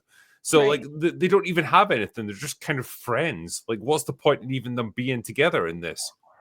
And those were The movie mostly doesn't know what it wants original to be. creations as well. Like the thing is, it's barely an adaptation. I think we talked about this on FNT like the day it came out. Is that this is not really an adaptation of the Electric State. They looked at it, they thought, we can make jokes in that world, so that's what they did, and they invented all of the characters. I use the word character loosely. They chucked in generic Marvel lines because they're really popular and funny, and then they changed the story so it doesn't really resemble the original at all. And it's like that is. The original is probably popular for a reason, and it usually pays to work out why that is before you go around making wholesale changes to it. Exactly. Yeah. Exactly. Echo, that was a good video by Echo, though. Absolutely right. It was. That's the problem they're facing now. And executives are starting to get fired. Not Kathleen Kennedy yet, but we're starting to see like heads roll. Jennifer Salke's gone. Jennifer Salke's gone. I'm surprised the theater owners aren't there with torches and pitchforks, just freaking lynching all the studios right now. By the way, Chris just messaged me this morning. After CinemaCon, all the studio stocks have gone down. Now that might have to do with the greater stock market too, but everything's gone down and nobody's getting excited. We do have the Superman footage. That's James Gunn dropped that. Yeah. I mean, we also have Naked Gun too. So either one is fine. I was going to say Naked Gun's probably more likely you'll be able to play it, but the Superman footage, is that unbroken 5 minutes of film? Because there's no way we can play that. Yeah, well, even if we broke it up, they would hit you. You could probably edit it out later, but yeah, it's up to you. It's Warner Brothers. They're terrible. They fucking are terrible. Give me a second to download it so that I can then put it onto this. But like in the meantime, what was I going to ask as well? Yeah, there was one that came up here. With Rian Johnson as the director of your biography, you notice 5 aspiring thespians to be your plucky sidekick with a sweet producer credit. Make your choice. Phoebe Waller-Bridge, Erin Kellyman, Amy Schumer, Katherine Heigl, or Kristen Stewart. Fuck. I might go for Katherine Heigl, She's kind of funny. At least she's kind of hot. Who's Erin Kellyman again? I don't care. I got to okay. I know that name from somewhere, but I can't think where from. Oh no, Freckle Jesus. That's Oh, fucking is Jesus. that who that is? Oh, Oh no. All right, she's Oh, out. No way. fuck that. I People might all even be bridges out. tempted to go for like Kristen Stewart. Didn't she basically leave I was about Hollywood to and go and say- do a bunch of indie European movies because she has something approaching taste? I might pick her myself, and hopefully the director. Ryan Johnson's useless at forcing good performances. Maybe Katherine Heigl. Then Maybe whatever. Katherine Heigl. Yeah. Let me see if I can bring up the Superman thing. Hold on. Yeah, I Let me mean, put it we there. can't show all 5 minutes, but we can maybe see how the costume looks or We something. can talk in Yeah. between, yeah. I like that this Yeah. is eventually. He's just going to keep asking us questions, so we've got the full cast and crew for this theoretical biography, I guess. Yeah, yeah. We'll eventually get there. All right, I'll give it a couple of seconds to upload while we're doing that. Yeah, the other thing I was going to ask about is the Doctor Who. How can we even call it? Like, they're clapping back against criticism against the show. So, like, there's an article from The Guardian here. So, it's going to be fair and unbiased. It says, woke criticism of Doctor Who proves that the show is on the right track, says its newest star. Veranda Sethu joins the series as the Doctor's latest companion, real? marking the first time that the TARDIS team is Yes. wholly people of color. We're just Finally. repeating stuff right- from The right Yeah. track? It's like I one of mean- the worst crashes and burns in history. it is I mean, the you've single, lost 90% of your audience, but Yeah. Yeah. That's- No, that's it's right. the single most destroyed, beloved intellectual property of all of them. Not even close. Which Not you must even close. understand the magnitude of that Yes. statement. More than Star Wars. More than Star Well, Trek. let me it's an just odd read statement this little Yeah. section here, right? Because it's only a couple of paragraphs, but I think it perfectly articulates the mindset of the people that are involved in this. It says criticisms that Doctor Who has become too woke, and they put it in quotation marks, prove that the series is doing the right thing by being inclusive. Its new star Okay. Veranda Sethu has said. Sethu plays the Doctor's latest traveling companion, Belinda Chandra, in the new episodes airing this month. With Ncuti Gatwa returning as the Doctor, till he bails the fuck out, the pairing marks the first time that a TARDIS team will comprise solely of people of colour. Speaking about the milestone, Sethu told the Radio Times, Ncuti was like, look at us, we get to be in the TARDIS. We're going to piss off so many people. Yep. That is just the perfect That's why they attitude to did have, it. isn't it?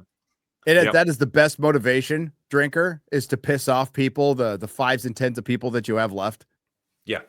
Because it's just like, look Yeah. at us. We're doing a thing that you might not have predicted. And aren't you angry now? Don't you hate us now? Are you still going to watch our show now? Or The you're not? beatings will Oh, okay, continue until fine then. morale improves. Is the Yes. usual. Yeah, It's like that's- watching that's somebody kinda what it drive is. a bus down toward a cliff, telling you this is the right direction of travel, and then all the audience bails out to save their own lives, but the person carries on fucking driving. I'm starting to wonder too if Yeah. this, like, on the stage is like, oh, they're all gonna be pissed off. Then the 5 people in the audience turn to each other like, yeah, they're all gonna be pissed off. I'm like, yeah, they're all gonna be pissed off. Yep. All of them gonna be pissed off. It's like nobody's left, guys. Nope. I'll be perfectly happy touching my grass. It Like just Ncuti feels told me like- to do. it just feels like they're doing such a disservice to like the other people of color that have been on the show. I mean, that feels like a total write-off of the Yasmin character, of the Mickey character, the Martha Jones character. Martha Jones. Yeah. It's like, I- come on, man. They have been on the show. Why would you want to piss everyone off anyway? Isn't You know, the whole point to make people happy and make them want to watch your show? to I entertain just- people? No. Look, that's the thing. It feels like it was conceived, like stuff like this is just purely born out of spite. It's like, Yes. I know that the majority of our audience is pissed off at us for like bringing politics into it so heavily and making things contentious when they shouldn't be. So, you know what we're going to do? We're going to do it even harder just to really Yeah. show them. And it's like, You know- why? What are you achieving through this? It's just lashing out at people that could have been your allies in all this. If you had tasked me to, basically like a few years back, if you had said, can you can you create a scenario in which we can kill the remainder of the Doctor Who fan base? I'd be like, all right, let's get Russell T. Davies back. We'll get David Tennant back. and we'll make some of the worst episodes possible that just shit all over the legacy of the Doctor and completely alter while confirming the alterations of the lore, and then continue on with a whole series that no one else would want to see. Like, what I'm trying to say is, and this kind of, some people made this point about Star Wars and Star Trek. It's like, did they, like, you couldn't have done worse if you tried. Mhm. Yep. But do you think This there might be a almost seems setup? planned. Like, I mean, I don't want to. I don't think it's a setup. I think don't it's, think I they're, think it's they're cult angling because for it. I think it's done. I think it truly is done. Oh no, I mean like a setup to blame the fans for the death. Like, hey, we know our show's dying. We're not going to be able Right. to renew Yeah, we can't help it Oh, if yeah. our fans are bigots now. Possible, so we Someone, can blame the fans. They're Someone gonna, mentioned- yeah, they'll probably blame the rise of the far right in the UK for like the show's failure or something stupid like that, and then they'll force them to watch Adolescence. Yes. Someone mentioned in chat, as well as a friend of mine has told me, that they're making a sequel to Midnight. Do you know about that, Gary? What? There's a sequel episode to Midnight coming, and it's I'm funny. This friend that told me this was like, maybe it'll be good, and I was like, why the fuck would you? Like, Why would you maybe even it'll think be that? good? After everything we've seen, maybe it'll be good. Oh, you know, it's thankfully nobody's going to see it, MauLer. It is fully into apathy at this point, and it's just going to fade away. RTD's on a different show on a different network now. All the signs are there. And when he was asked recently what the future is of the show, he's all, "I'm dying to find out." Do you think this is going to get a mid-season renewal? No. It's just so popular, dude. Yeah, they need to take a can't get break. enough. A lot of these big IPs just need to take a break. Yes. They do. That's the thing. Doctor Who, Star Trek, Star Wars, they all need to be rested for 5 to 10 years. Just give us all a break, get the hell away from it, let all the fan discontent die down, let people move on, and then build the anticipation and bring them back after And you that. need to find some way of clearing house as well. Like, you need to get rid of the people who are so obsessed with cramming in this quite vindictive and talentless message content that has made the fans discontent to begin with. Because there does seem to have been a sea change in probably post 2016 in the character of the type of writer that they get and the way that they approach making what is essentially a propaganda piece. Like, Adolescence unironically shows how you can make really good works of art, and they are way more powerful as a tool for your message than making really bad works of art that are more blatant about what they're doing. RTD used to understand this with Doctor Who. Didn't he make a prime minister who was like an allegory for Tony Blair? And he basically told he wasn't a fan of Blair at the time and had the Doctor say to the prime minister, you know, don't you think she looks tired? That was quite clearly a comment on the current state of UK politics. But the thing that made it work is that it worked as part of the story it was set in. So that even if you are in favor of the types of politics these things espouse, you stand to benefit much more from creating these as part of brilliant works of art and story than you do by destroying everything and saying, well, that's because they're all racists and we want to piss them off. Like, that's not a way to convince people. No. Shall we take a quick look at the Superman footage? Yeah. And I'll try and pause Be judiciously throughout it. careful. Because Warner Brothers, holy fuck, do they love to hit you with copyright claims? Like, wow. Yes, They take that stuff seriously. DC Studios. Establishing shot. Ice. Stuff's Ice. happening. I'm going to pause it for no particular reason. Like, We're at the North Pole. I like ice. I like it in my drinks, actually. Like, it really cools them down. I like it on the Nice. rocks. Ice on the rocks. You ever gone to a bar and ordered just ice on the rocks? I have. Then I got thrown out and tasered. Taser. Wow, that's a shitty bar, dude. Oh, look. There's your rock. There's Superman. He just crashed. Look at There's him a go. whole screen of white. That's- What do we fuck, think about this is the going to be shot hard work if we have to composition? keep doing this every The Maybe they composition should've- of this shot is it's pure cinema. Gary, maybe they should have called this Superman Here He Comes. They should have. Superman, This is and ironically he's back. better than Avengers Doomsday right here. It is. There's a lot of Screenshot. anticipation to see what happens next now. Yeah, And when it's I want to gonna see. show. I want to see his dog show up. I like Crypto. I Oh, like the I'll die This on is that literally snowy hill. just the trailer. I will Fuck it, allow I'm the skipping liking of forward. Crypto. Blah, blah, blah. Look, there he is. Okay, we've seen all this too. Yeah, so like, is this the first 5 minutes then? This is the Yes, beginning this of is the the film. beginning of the Film film. begins this So, way, so the, Oh, the right. film, MauLer has already gone over the spoilers. You could go look at them, or if you guys are going to discuss them later. They're all true, by the way. They're all true. So this movie takes place over 7 days of Superman's life, and this is basically the cold open. Do we It's find post- out? Well, this is going to get like here, and it's going to be like you're probably wondering how I ended up in this situation. Yes. That's what he said broadly is supposed to be about, right? It's supposed to represent the country is wounded, and we're gonna by the end of the film be back up and running and at full strength. It's gonna be great. But I was just curious, do we ever find out what did this to Superman? In the movie? Yes. Yeah, we do find out. okay. Skip forward. Doggo. Man, I picked the perfect time to come in there. I thought, you know what? Every dog owner can fucking relate to this. Yes, I was going to say that. Yep. I've had dogs knock me over. I've had them stand on my feet and stuff when I've not been wearing shoes, and it fucking hurts. And they can be assholes at times. Stop!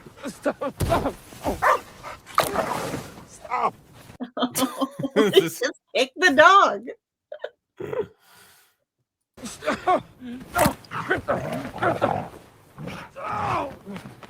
I mean, like, I love a good doggo as much as the next guy, but like, is this what we want to see from Superman?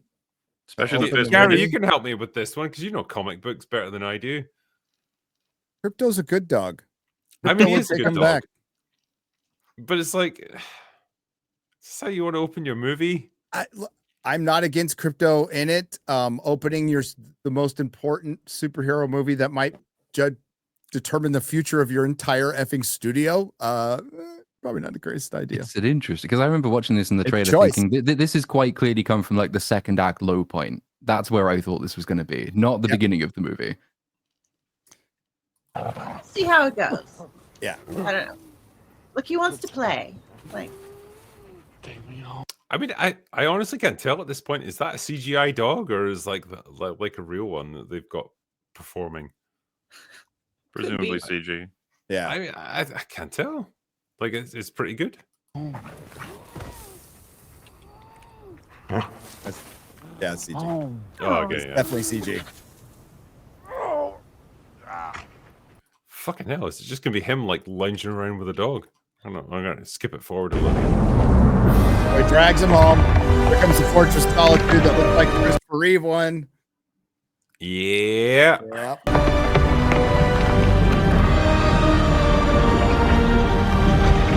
I mean, there's definitely some ice there. Yep. Yeah, they got that right. The crystal. What does that stand for? That stands for Family. family. Hope. Definitely not an S.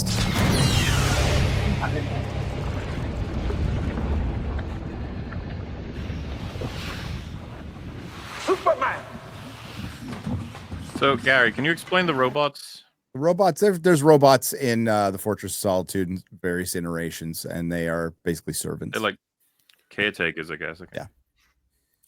No, are they Kryptonian or did Superman build them here on Earth? Kryptonian. It depends. That's a really deep question when it comes to DC lore. But yes, we'll just say it's mostly Kryptonian technology in this case. Yes.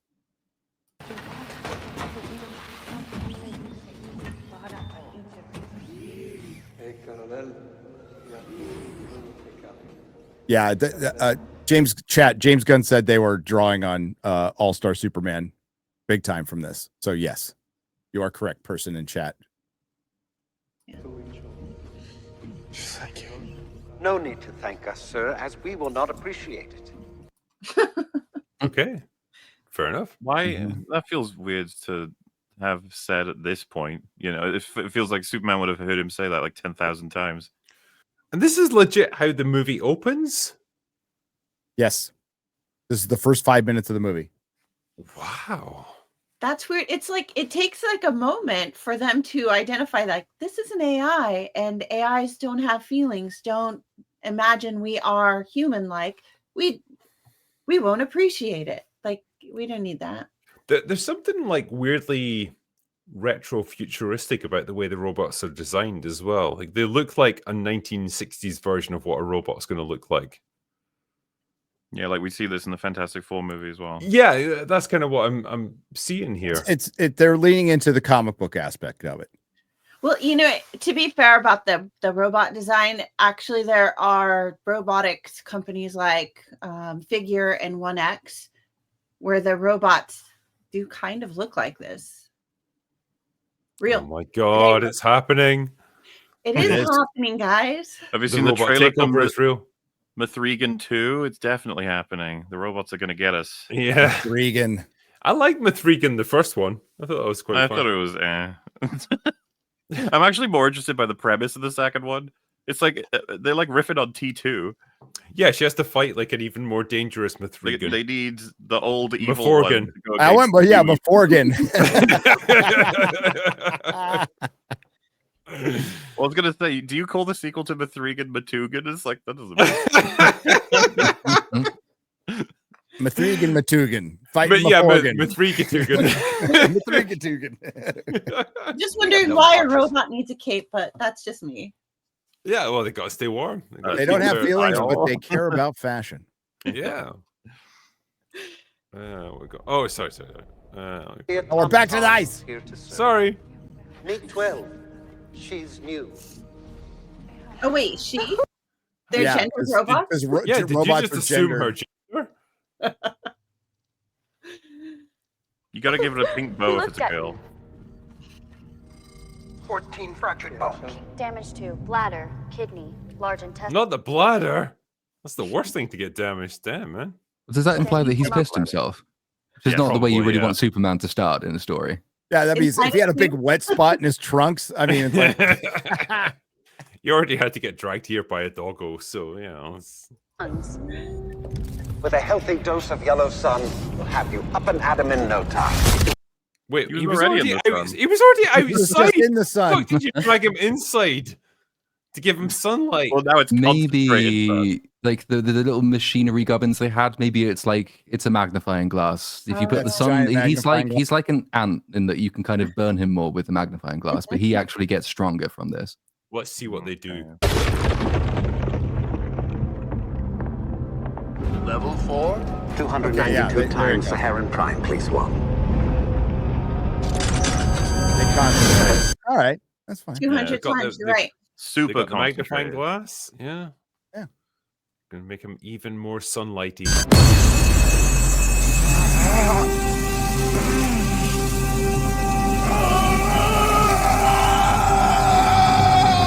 Why this is actually it's what happens to English people when it turns to the summer. Yeah, it really is. Why is he screaming? Like, isn't it a good Why thing would it that he's hurt healing? him? Yeah. I don't know. Yeah, you'd think you want to get this be the heroic sort of like, yeah, not like, I like the idea. From director James Gunn. James Gunn's Superman, directed by James Gunn. This, Did you know this was directed by James Gunn? Sorry, this sort of thing I like. It's like just Yep. saving a civilian from a horrible situation. Like that's Superman right what if there. she's- He's just what doing if his she's the next heroic Hitler? thing. You don't know. She might be, yeah. You don't know. She might.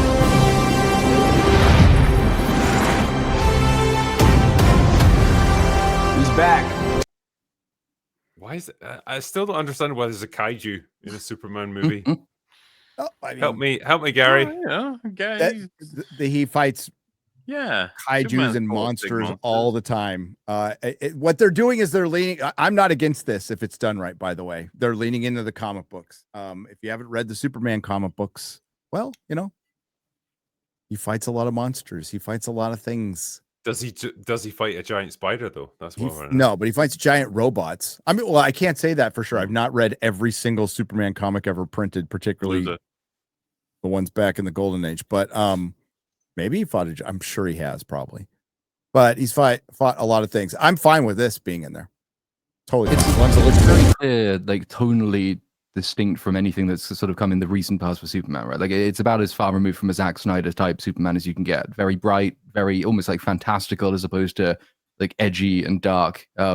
It's more magical in the sense that you've got the monsters in there as well. So it's a more fantastical Superman, I guess. Yes. That monster reminds me of the opening of MOM, actually. The big old tentacle. Oh no, don't say that. I mean, I can say at least I don't want to murder myself having watched this trailer, which is better than a Zack Snyder trailer. So that's good. That hawk girl looks fucking terrible. That costume is god awful. You got to bear in mind, it's probably the Goofster outfit, not going to be the actual one for her eventually. This is the Max Lord stuff, right? Supposedly, yes. The Justice Gang. Are we going to see Nathan Fillion?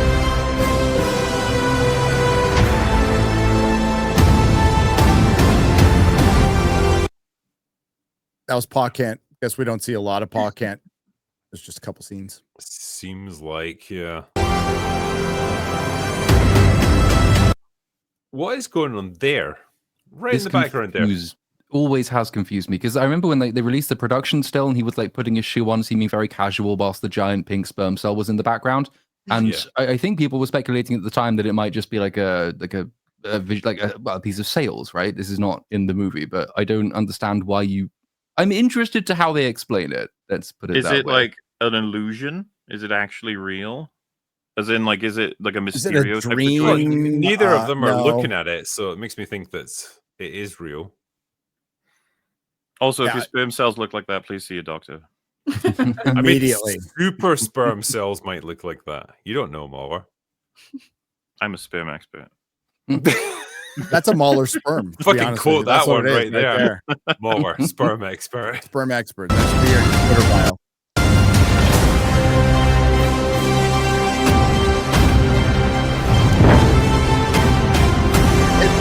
Oh, it's frustrating. There's some things in here that make me feel good. Like, I don't know what to say. Yeah. Like, kind of gets you pumped up. It's maybe it's just I the like good the soundtrack. music. I like the guitar. I love guitar music. The music is like, I want it to be really good. I do. It'd be fun to have a good Superman movie. It would be really fun. It seems like the easiest win ever. At this point, it honestly does. It's like we've had the Zack Snyder edgy, fucking nihilistic, everyone looks like they're dying of bone cancer, like, take on it. Just give us the bright, optimistic, cheerful Superman who's like the guy from the 1930s who wants to do good and wants to help people. Mm-hmm. It's not difficult. It's like the simplest fucking thing ever. And I think at this point in cinema, people actually would really appreciate that. Mm-hmm. I don't know if that's quite what you're going to get with a James Gunn movie. I always feel like he wants to be subversive. He wants to be like playing with your expectations, and we can't have people being too earnest and too heroic. We've got to like make fun of it a little bit and make it, some postmodern deconstruction, ironic, fucking laugh at ourselves kind of take on it. But he is good about keeping it all compact into one film, like one story, one film, keeping it might be a big film, but it might still be a small story. And if he can do that and keep it simple and focus on making it story first rather than just some super spectacle, it has a chance. My worry with James Gunn is like he loves ensemble pieces with loads of characters that he can play off and have them spark off each other and like all their conflicting personalities and stuff. And that's a difficult thing to do when you've got Superman, because it's like, well, who can you have matched up against him that's going to be his peer? Right. There isn't anyone really. And so like it doesn't fit naturally into James Gunn's like, let's get a team of misfits who have to learn to work together to overcome a problem kind of style of storytelling. You can't really do that with Superman because he's like the ultimate force in any situation. I don't know how it plays to his sensibilities. That's the question. Yeah. That is the question. Look up, though. Look up, yeah. Be optimistic. Superman. How do you feel about him as Lex Luthor? Yeah, it could work. I think it could work. Yeah. Depends on how seriously he takes it, I guess. Dude is absolutely flavor of the month in Hollywood right now. He's the white man's Pedro Pascal. He is getting a lot of roles, and this is his second superhero role. Because what a stupid decision to make him Beast. And I like Nicholas Hoult. He shouldn't be Beast though. And man, he was Beast for like 4 movies. Yeah. Not as bad a casting as Jennifer Lawrence as Mystique though. Don't fucking start with that. Here's a question, actually. Oh, fuck. Why is that there? Little Platoon, though I know you're a man of taste, do you have a guilty pleasure movie/series that is considered bad? Yes, I'm struggling to name them. I'm sure there are loads. Nothing is annoyingly coming normal, to just mind. like us. Yeah, I know. I have lots of shit things that I enjoy. I like loads of old Gundam shows, even the really bad ones. So there is that. Yeah, I'd have to think of a more specific example. Well, the next question, MauLer, did you play the God of War Valhalla DLC? I did, and I fucking loved it. It's makes a huge reference to the Greek era, and they kind of subvert you. You expect Kratos is going to have to reconcile with the mistakes of the past, but the whole point of it is Tyr is trying to explain to Kratos that he keeps looking back on the Greek times as some kind of like monstrous, crazy, ruthless version of himself, when a lot of the decisions he made in the Greek era were for good reason. And there's a final cutscene that's fucking brilliant. And Gary, do you have a favorite lesser known comic series? Oh, I have so many. Oh my god. Deathlock, if you want to go with Marvel, Deathlock from Astonishing Tales. Love that character. Yeah. I'd have to think about that. There's so many that nobody's ever heard of that I love. No, that's fair. I do like this one as well. He looks confused. He kind of does, actually. He does. That particular screen grab. It's unfortunate that I picked that one. He's Luthering. He Luthered.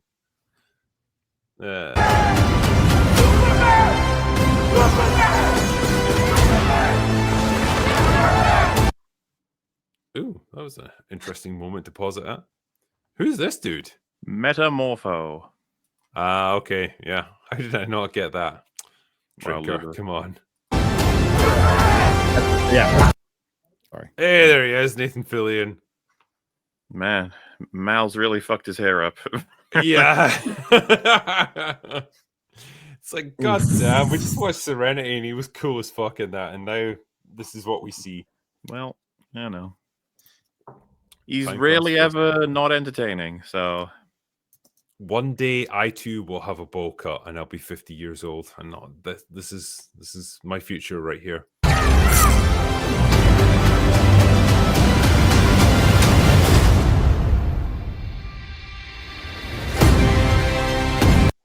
There you go. That's it. That's the footage that we got.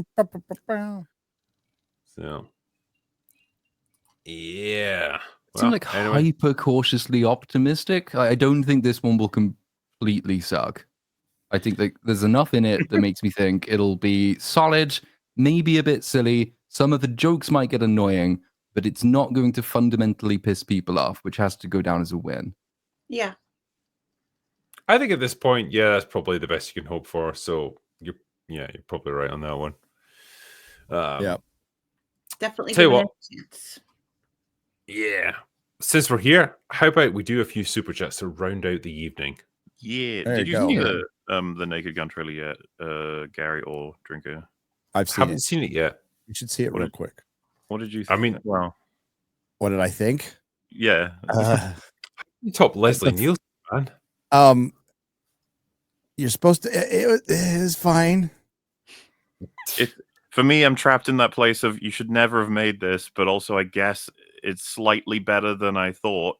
Yeah. In terms of I thought it was going to be a disastrous mess, and it looks like it could maybe. The fact that they're making everybody's kid is kind of funny, and the OJ joke was funny. The OJ joke was actually something that made me think, like, oh, okay. If you Seth MacFarlane, so So who's playing Frank?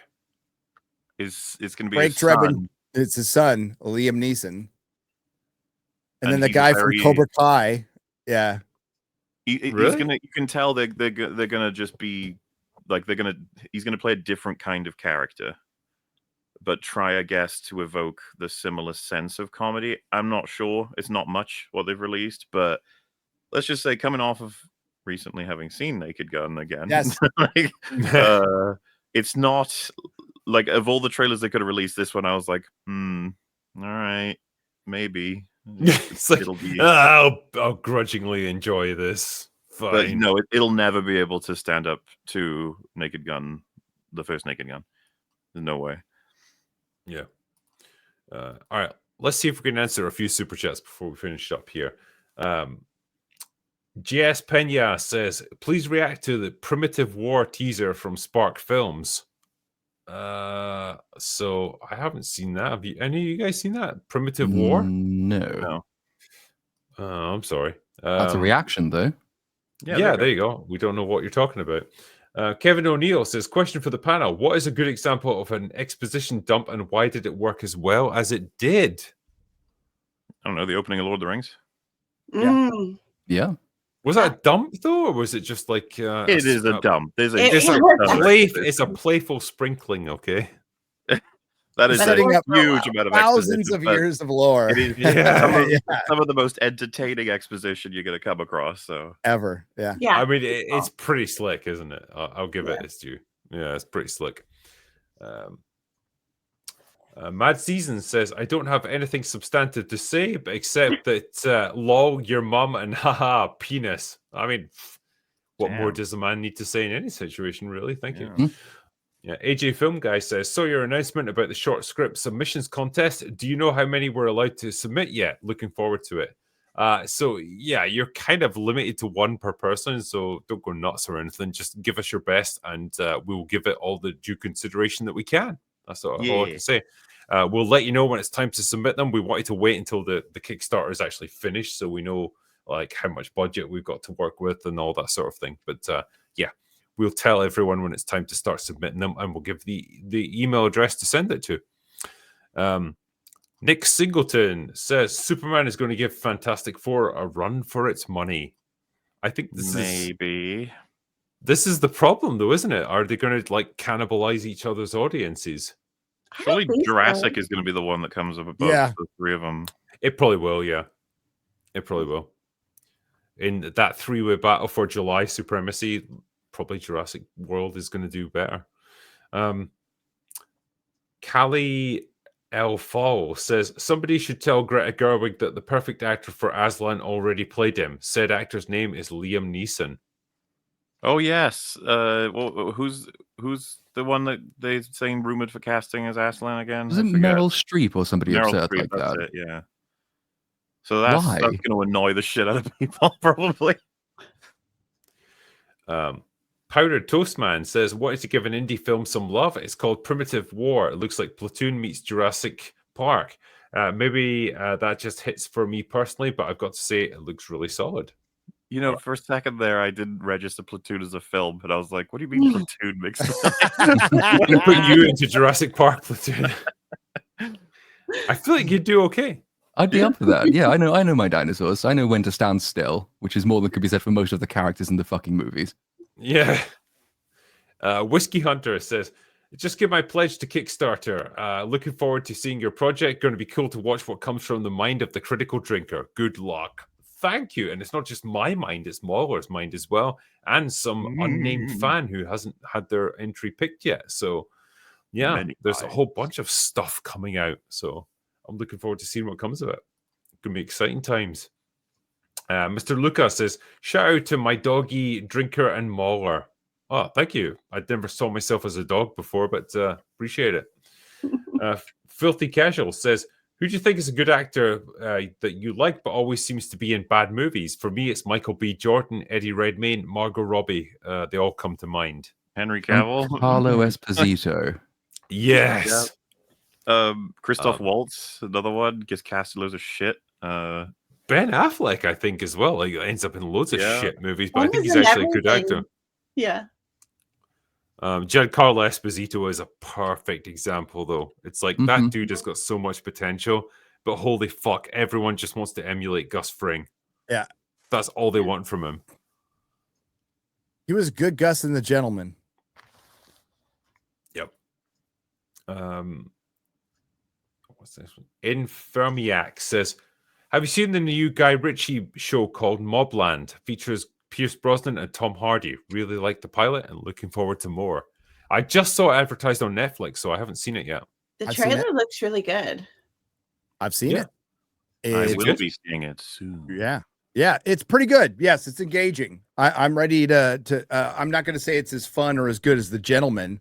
It's directed by Guy Ritchie. It's way more serious and like these guys are bad.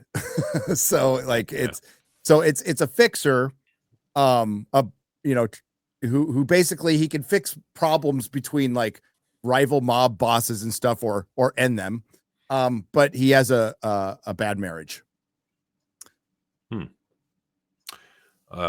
RRTNZ says, Platoon, you are wasted on YouTube. If Chuck Norris was a posh-sounding, intellectual, erudite British video essayist, in brackets here, the James Bond of pop culture, you'd be him, and that's my highest praise. I have a button that can make my avatar blush, but it's not working at the moment.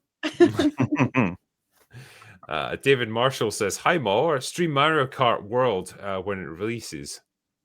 That's Fringy you're looking for, not me. He streams Mario Kart constantly. Oh, come on. I am outraged at that price. It's a scandal. I refuse to pay. Gary, the game of God. Yeah. Gary, tell us, what's the breakdown? Why is it so awful? What the pay? Yeah. You mean the price of the game? $90 for the physical, $80 for the digital. You can get it cheaper if you get it part of the bundle. But I am standing firm. I'm not going to buy any of it at a protest. You should, man. Make a stand on this one. I mean, as you can see on the background, that's all of his consoles and his video games. Yep. So, yeah. The unassuming David says, seeing as I'm getting married tomorrow. Oh, nice. What is the best wedding scene in film or TV? Thanks, guys. Keep up the good work. Other than the red wedding? Ooh. Yeah. It's memorable, that's for sure. Best movie weddings. That's not one I've ever thought about. Yeah. There are 4 of them in 4 weddings and a funeral. Maybe one Can of you those. be sure of that?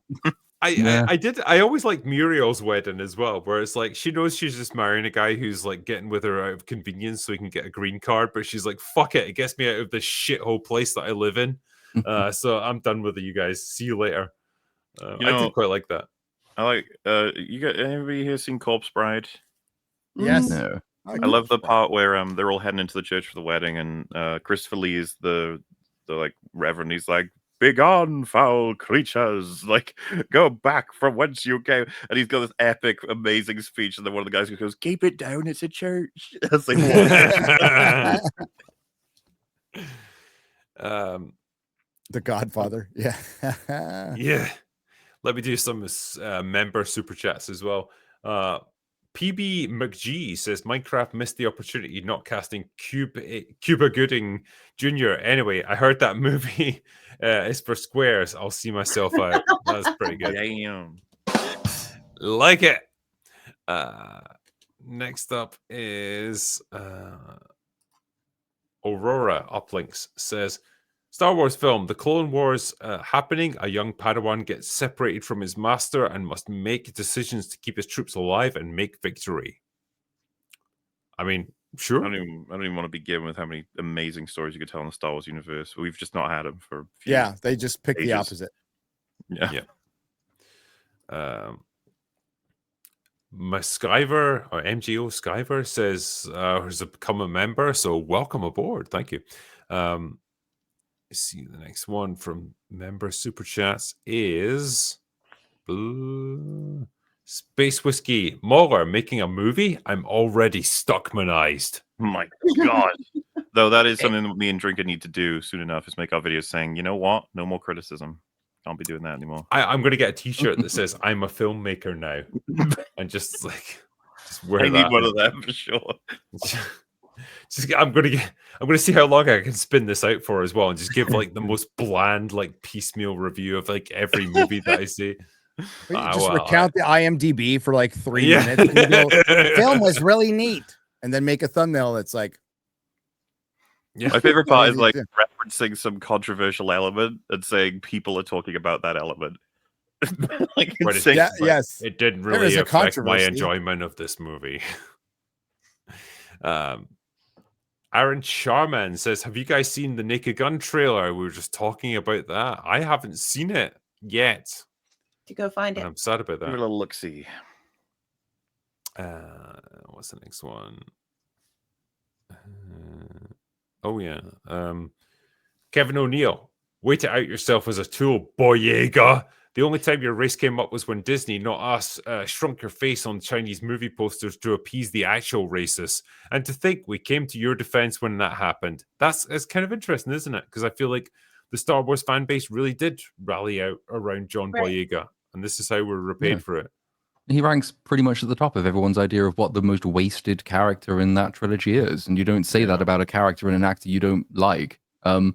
It's also like just interesting contradistinction with Daisy Ridley, who was, sort of asked leading questions by journalists a few months ago about like the sexism of the Star Wars community. And she said, well, I never really saw any of that. It was always lovely and everyone supported me. Like, that's a nice thing to say. Well done, you. Why don't more people take that inspiration? High road. Yeah. Yeah.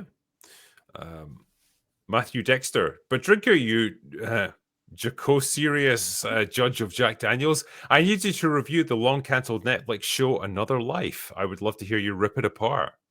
Have any of you guys seen that at all? I'm not too familiar with it. I think no. Didn't Jay make a video on Another Life? Isn't it like notoriously one of the worst TV shows ever? Hang on. Oh. Was that the Katie Sackhoff one? I think they so. have to go in space. Yeah, the video is called Netflix Made the Worst Show I've Ever Seen. So, yeah, if you want to see an hour breakdown of that, that's quite funny. Another Life is fucking awful from what I remember. Kuhaku says, Hail panel, if you could do one thing for theaters to try and help them out, what would it be and why? I don't know, lower the ticket prices so that people can actually afford to go? Release better movies? I was going to say, are we allowed to just say better movies? Because that's it. That's the one. I mean, it's out of their control, but I mean, they could band together and really show some muscle. They're finally talking the studios into doing 45-day release, like windows for release, but that's not going to help if your movie sucks. Mm-hmm. And they've kneecapped some movies like Super Mario they could have just kept it in the theaters for a fucking year and it wouldn't have mattered. And it's proven that like when they hit streaming, they still do well. They still do well. So like they needed to band together and do something before, but now weed, let people smoke weed. That's their big solution. Yeah. I don't know. Yeah. Well, the biggest thing is theaters make money from their concession stands. That's really where they make the ton of their money. And they're just charging prices that if you have a family, you can't afford to like buy the ticket and the food. When I was at the cinema today, I bought this, right? A Coke. That cost £3.85. That's gonna be like $6 for a fucking bottle of Coke. That should be $1.50. Yeah, roll your own or some shit. I don't know, man. It's funny because I bought it knowing that I was going to come here after this and I was going to mix it with like my bourbon. So like that's pretty much the reason I invested in it. But yeah, Drinker, Rangers or Celtic? Well, since I'm from Fife, I don't give a fuck about either of those teams, so I don't even have to answer that question. It's great. I don't know. I'm from Boston. Can I choose the Celtics?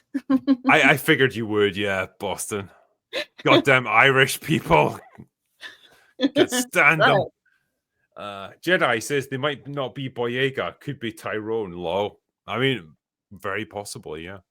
And let's see if there's any other super chats here just before I go to the end of it. Yeah, I'll finish it with this one. The whole Boyega statement confused me more than anything else. I remember some of the biggest complaints being that Finn's character was shafted.